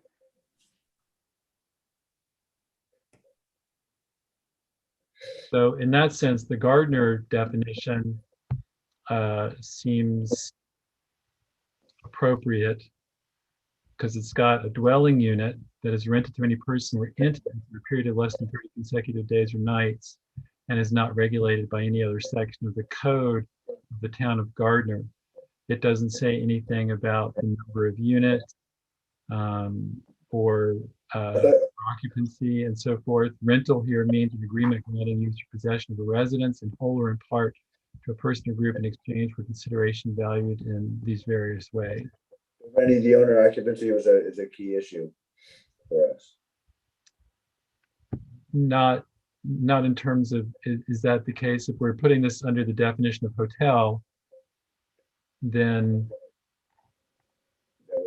Yeah, we already aligned it to be the same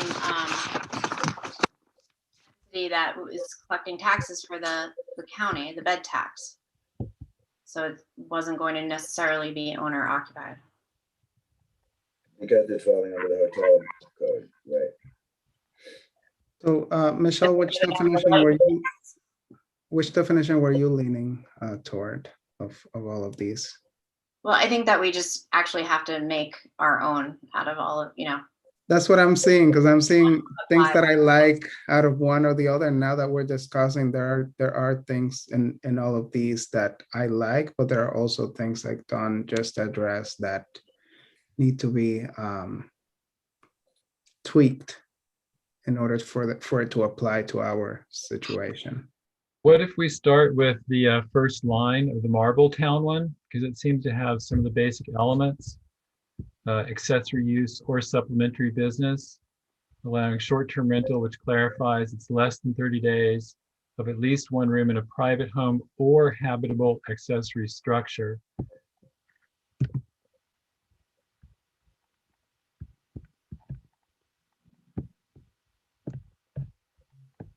Yeah, and that one also has the language in it too, where it refers to non-owner occupied and or owner occupied. So that kind of covers it.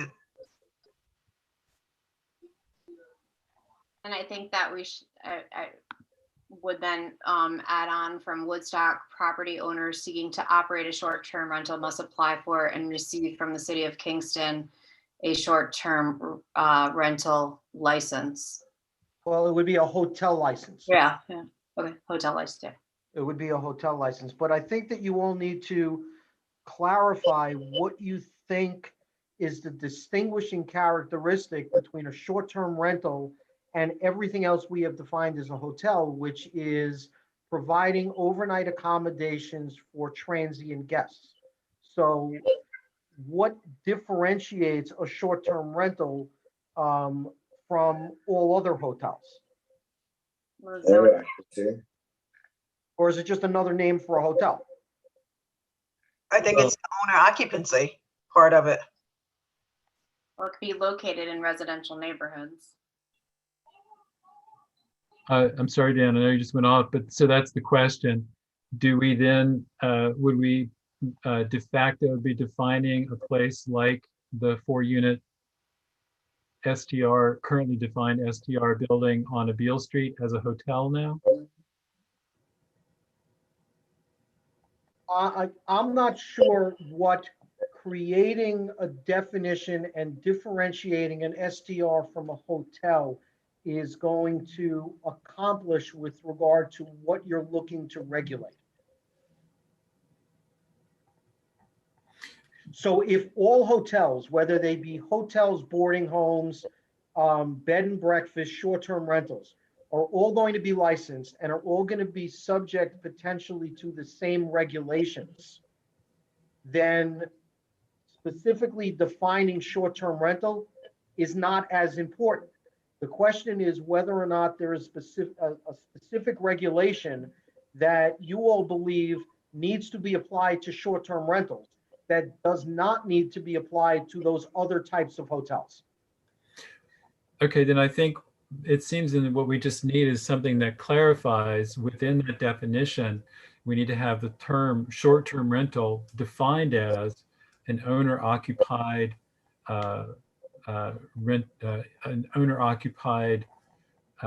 rental. What's the terminology here? Owner-occupied, an accessory use or supplementary business in an owner-occupied structure, in an owner-occupied private structure.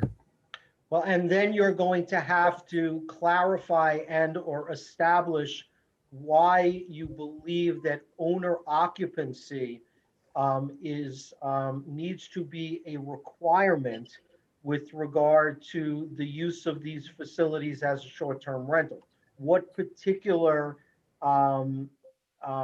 interest, government interest, do you are you all concluding is served by the requirement that it be owner occupied?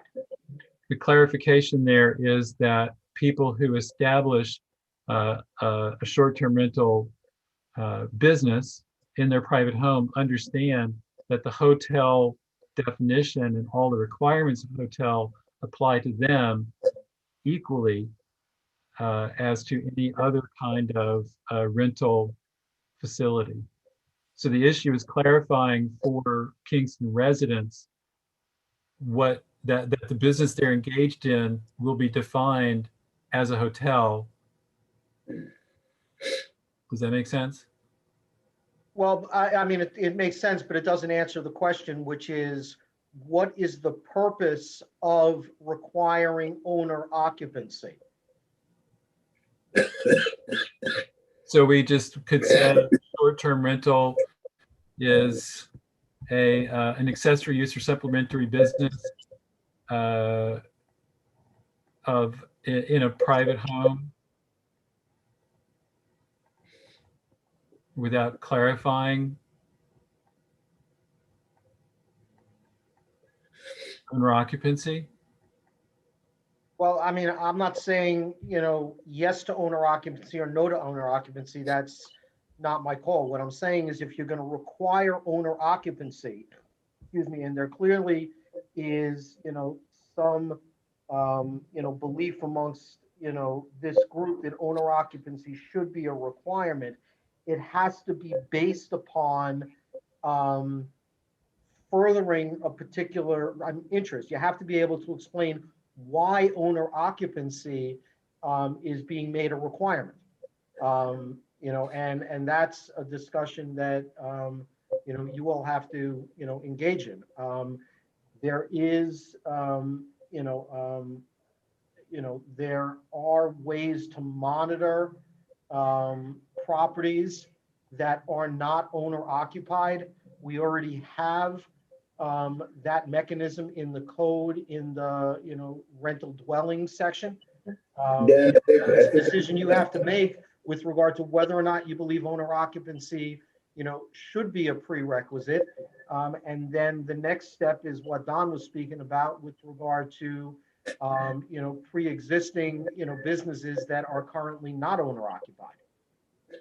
Dan, I think there is consensus here that owner occupied is important so that the integrity of our neighborhoods are kept intact, that we don't have transients in our neighborhoods, that we have a richness in our neighborhoods. And, we want people to make a few extra dollars with their accessory dwellings, but that's why as long as they're living there, it does not negatively impact the quality of life of the neighborhood. And the basis of your belief that it adversely impacts the quality of life in the neighborhood is what? Sense of community. What's that? That if you have standalone short-term rental units, it adversely affects the community spirit. I have a clarifying question, Dan. Does owner occupied means that the owner needs to be there while the property? Because the example I hear, and I don't know this personally, but the example I hear is that a lot of people rent their houses. If they go on vacation for a weekend, they can have a guest stay there. Is that not the case, or?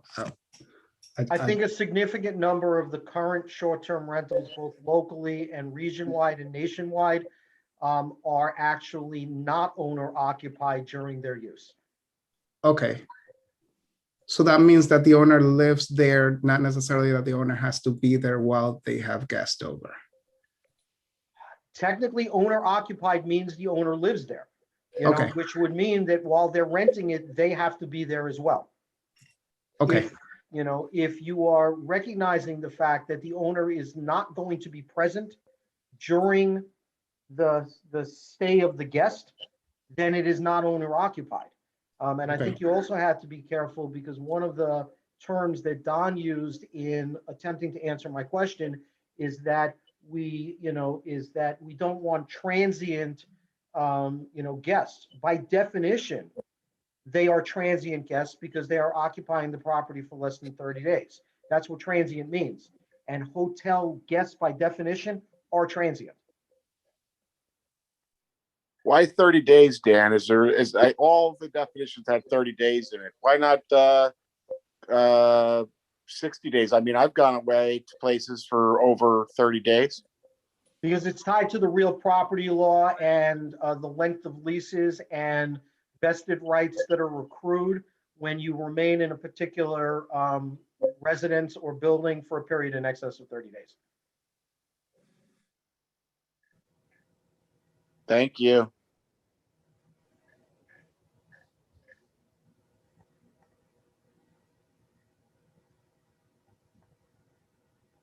So, I mean, where does the group want to go with this with regard to, requiring owner occupancy or, including a very simple statement with regard to short-term rentals are included amongst, are a form of hotel, and then beginning to address restrictions that you want to put in place with regard to these types of units. You gotta decide on a direction here. I think that's the way that we might want to go, Dan, because if we get into this discussion about whether the owner needs to be there while renting out their property, I think we might have a problem. Most times when you go on vacation or you rent a house, the owner is not there. So if it comes down to the definition of what owner occupancy means, the person that owns the property has to actually be physically in the property while they're renting it out, then I think we might have some issues with our definition of short-term rentals. Well, does everyone agree that facilities that are commonly known as short-term rentals should be licensed by the city of Kingston pursuant to our current hotel licensing section? Yes. Okay. Does everyone agree that that license should require the payment of a fee in an amount to be determined by finance in the fee schedule? Yeah. Yes. Okay. Does everyone agree that all hotels should be inspected on a periodic basis to confirm compliance with the state building code? Yes. Okay. So, what else do you believe needs to be regulated with regard to this type of facility other than documenting how many there are, where they are, inspecting them, and confirming that they are, complying with the state building code and other safety issues that are generally, confirmed by the building department? Well, one of the crucial mechanisms that I'm concerned with is to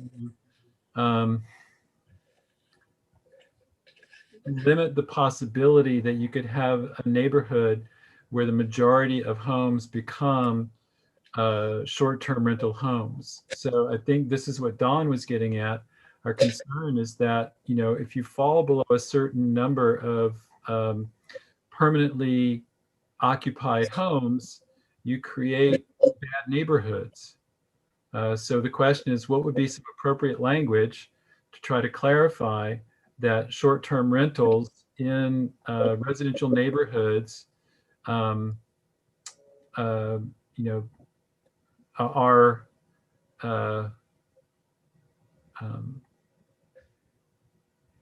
to be occupied by the owner for a certain length of time in the year or something like that. Right. Or how about defining them as having to be the owner's primary residence, but not necessarily the owner being there? Yeah, that's a good idea. Something like that.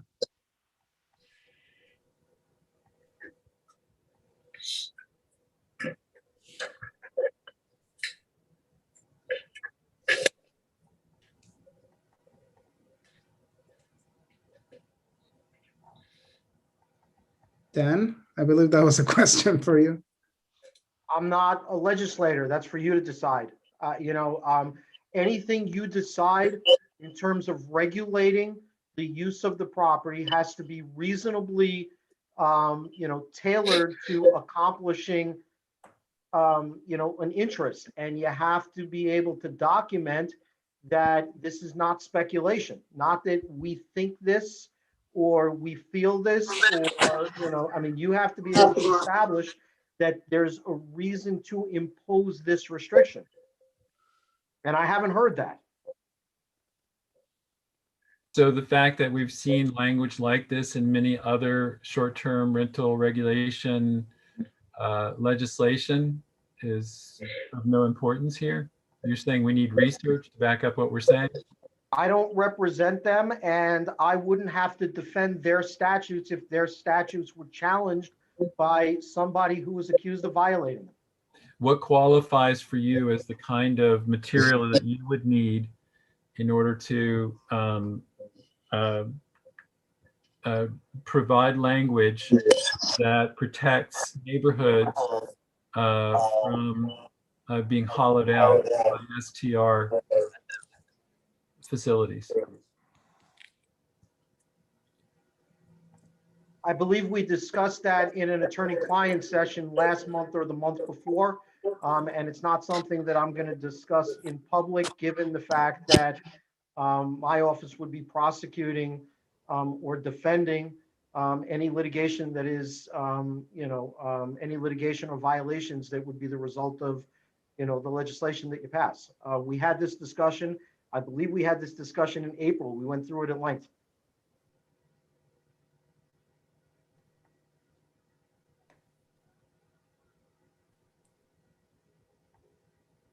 Yeah, and how would we determine if it's the person's primary residence other than them just saying it to us?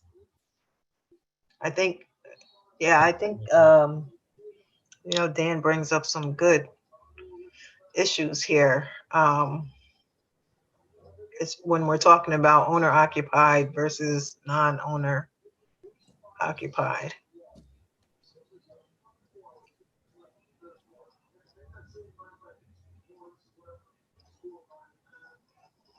Right now, there's many short-term, there's short-term rentals that are paying the occupancy tax with the county, and they've entered into their sales tax agreements, and they're operating legally as a short-term rental. So how do we then go back and change that? I think a good start would be starting where Dan was suggesting with the licenses, determining how long the licensing would be, referring it to finance to determine what the fee, if any, would be for the license, and then ensuring that they are regularly inspected by the buildings department. Right, that's what we discussed going. Right.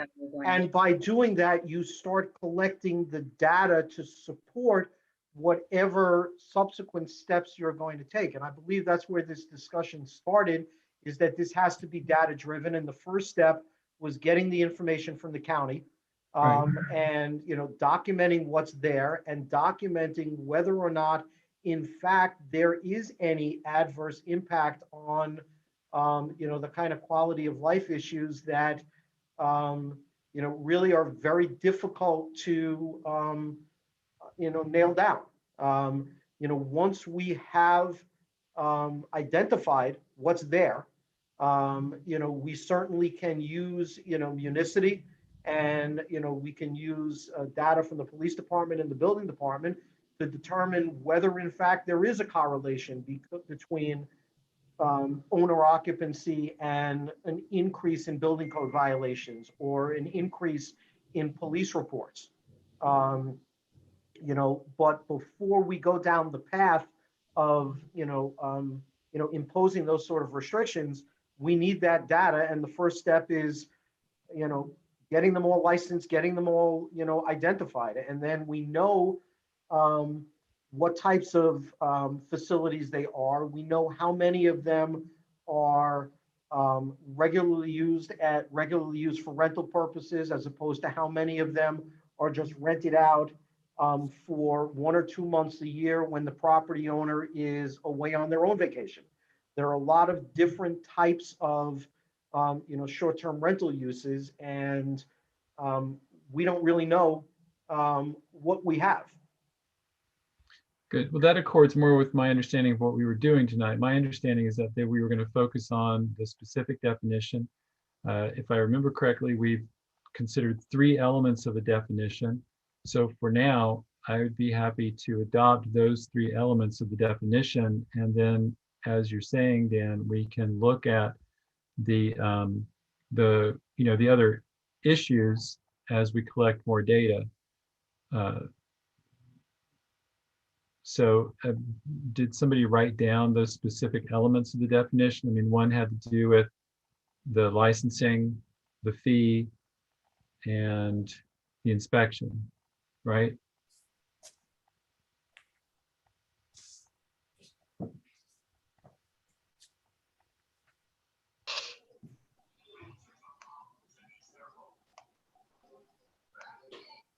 Jeffrey, do you know those 3, Jeffrey? Do you know what he's Yes, talking about?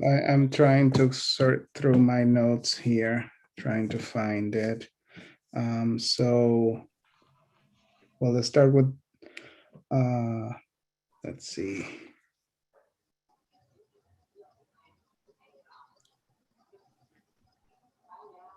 So provide that STRs would be licensed pursuant to our licensing policy. Provide that hotels will be inspected prior to renewal of license, and that a fee will be charged in accordance with the fee schedule, and then refer to finance for decision on the fee.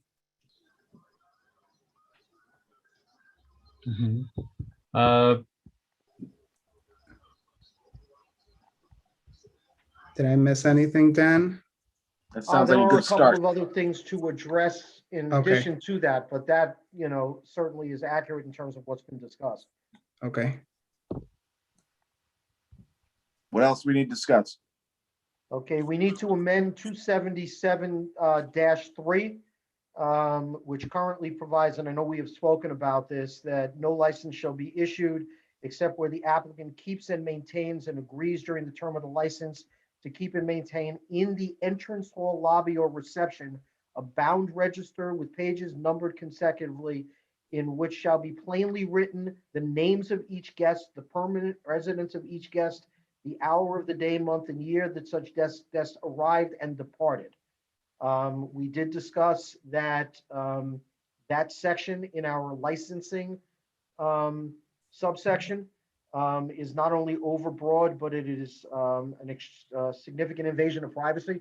And that I believe what we had discussed was simply stating that the operator of the hotel is required to maintain records with regard to occupancy that would be made available to the building department in the context of the licensing procedure and or the inspection. So are you saying that we don't require the names of the person that rented, the renter? No, we're saying that the property owner needs to maintain those records and has to make them available upon request in the context of the license application renewal or in the context of the inspection if requested by the building department. Again, is that just the number of people that, and the number and amount of time they've spent there, or the actual person's name and address? Well, records should be maintained by the business owner with regard to, who is, using their business. You have to decide, how much information you wish to require. I think we all agree that the information that is currently asked for is overbroad and invasive. Well, the fact that they have to keep a paper record, I think that was probably days gone by that was an important thing for the building department, but that's probably not as important today. We can do it electronically. Yeah, I mean, it's also maintained in the entryway of the building, so that it can be viewed by other people entering the premises. And I think that's hour of the day, the month. Yeah, I don't think it's a bad idea to require them to maintain the record, just in case, like we just had a pandemic for tracking purposes, for example. But the they shouldn't be displayed for everyone that enters the property to see. Nor provided to the city unless requested, for a legitimate purpose. Right. So where is everyone on that? Jeff spoke about that. I see Pat nodding his head.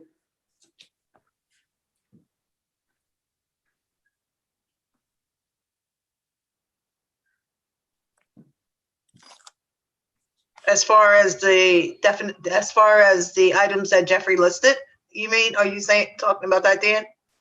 I'm talking about, does everybody have access to, like their phones or an iPad or anything?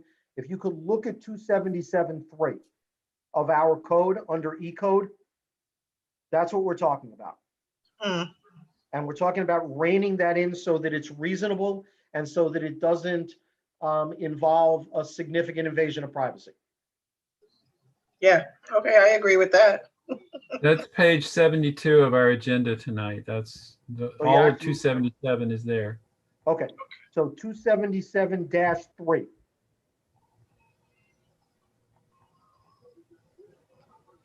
Dan, should it be called inspection or just Say again? inspection of records? Because it sounds like it could be like a building department inspection as well, like just.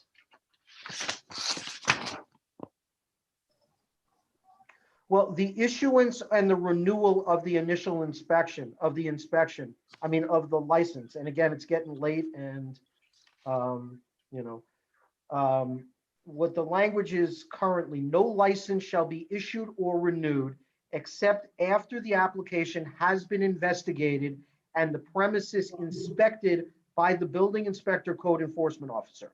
So the first half of that sentence refers to whoever is processing the license, investigating the information that is requested, confirming that the information is accurate. Someone fills out an application and says, I live at such and such an address. I'm the owner of the property. An investigation of the application can be as simple as confirming they're the actual owner, and securing ID and taking basic information. The second half of that sentence refers to the premises being inspected by the building inspector code enforcement officer. Okay, the building department, the code enforcement officer currently inspects property. It's that type of inspection. Yeah. Okay, then it goes on to speak about the information that is required to be maintained in public. And I believe what we're saying is that the property owner should be maintaining those records. However, those records will only be provided to the city upon request in the context of reviewing either the application or doing the inspection if somehow they're relevant to those two issues. Right. That makes sense? Yes. So basically, we're talking about putting a period after the phrase building inspector / code enforcement officer, right? Correct. And then having another phrase that says the stuff about maintaining records. Correct. Right. So Okay. it would start with the applicant is required to keep and maintain and make available to the city of Kingston upon request, the following information. Right. Right. Makes sense. So if there's consensus on that, we certainly can, issue a committee report that basically says amend section 277-3, again, as per attached, and, that can be written up, prior, to caucus in accordance with what we're speaking about. Okay. Now, does everyone believe that all of that information should be required? I mean, the only thing I see any question about is the hour of the day, month and year at each time the guests arrived and departed, and the number of the room assigned to each guest. I guess, as mentioned by one of you, given, pandemic issues and the need for tracing, there could be a need for that. I'm concerned about how far that goes with regard to monitoring people's movements. You know, but again, that's, not my call. Well, you certainly have issues like bed bugs and other things that it'd be good if, somebody was exposed to that. You'd like to know that there'd be a way to get in touch with them to. Or I would think too, if there was any kind of criminal activities that happened and, law enforcement would need to contact people or or figure out where they were or look at cameras or what have you. I think you also have to look at this in terms of normal hotel use, and we've Yeah. all used hotels, okay? And, the idea that documentation with regard to actual arrival and departure time is going to be maintained and potentially monitored by the government is. Yeah, we don't need that. I think we just need Well- maintenance. Well, that's what it Most- says. It says arrival and departure time. But I've stayed in many Airbnbs, so they usually have a check-in time and a checkout time. So once they have that, they don't have to say, if they leave the key in a lockbox and they tell me check-in time is at 3 p.m., I can arrive at 9 p.m. Right. and I'm still. So And if I don't know. anyone's Yeah, I business, think then you did. I think it's overboard to require them to provide the exact hour of arrival. Yeah, and that's what I'm saying. Yeah. Should we at least add the term short-term rental in the title of chapter 277? No, because we've already added it to the definition of hotel. Okay, So basically, the name of each guest spending the night or taking a room in the permanent residence of said guest.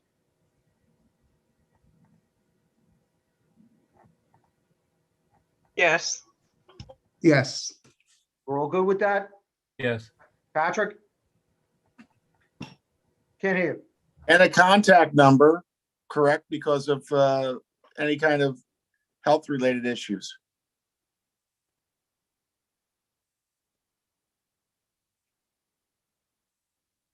Which were brought up. You mean telephone number, right? Cell phone Yes, a number number, some kind of contact the person.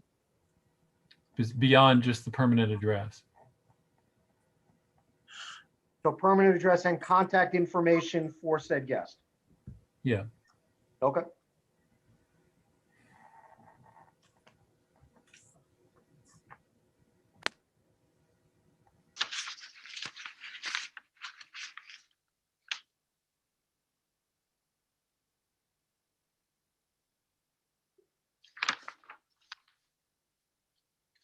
Okay, so are Is we that going good? overboard or not?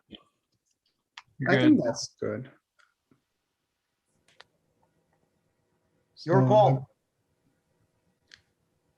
I think we lost a committee member. He must Yeah, Don Don- sent me a message Don- saying that he was feeling very ill, and I think you all heard all Yeah. evening that he's feeling pretty ill, and it's 10 after 10, so, I would suggest that you just designate Michelle as sitting in for him, given that she's not on the committee.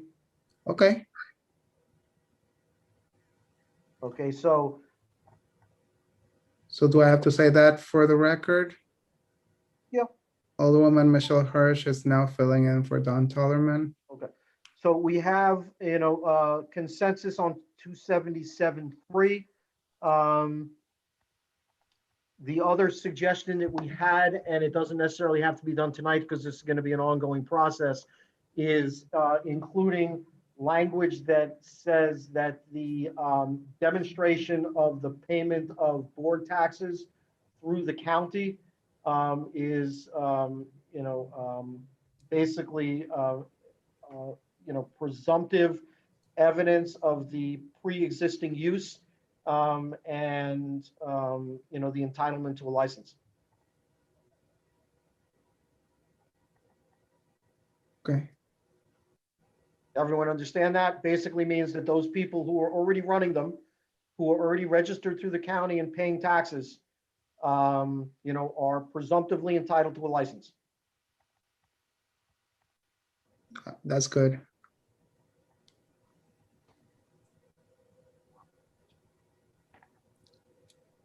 Okay? So, I mean, that's pretty much, that's pretty much the progress that we can expect tonight. And then, we revisit in months to come. Okay. All right, so I will, if I can remember everything we just said. I will call for a motion to amend section 277-3 as per attached. And Dan will provide the language we just discussed before caucus. And then add a section to the, hold on, let me go back. I'm going back and forth between 4 different devices. I apologize. Then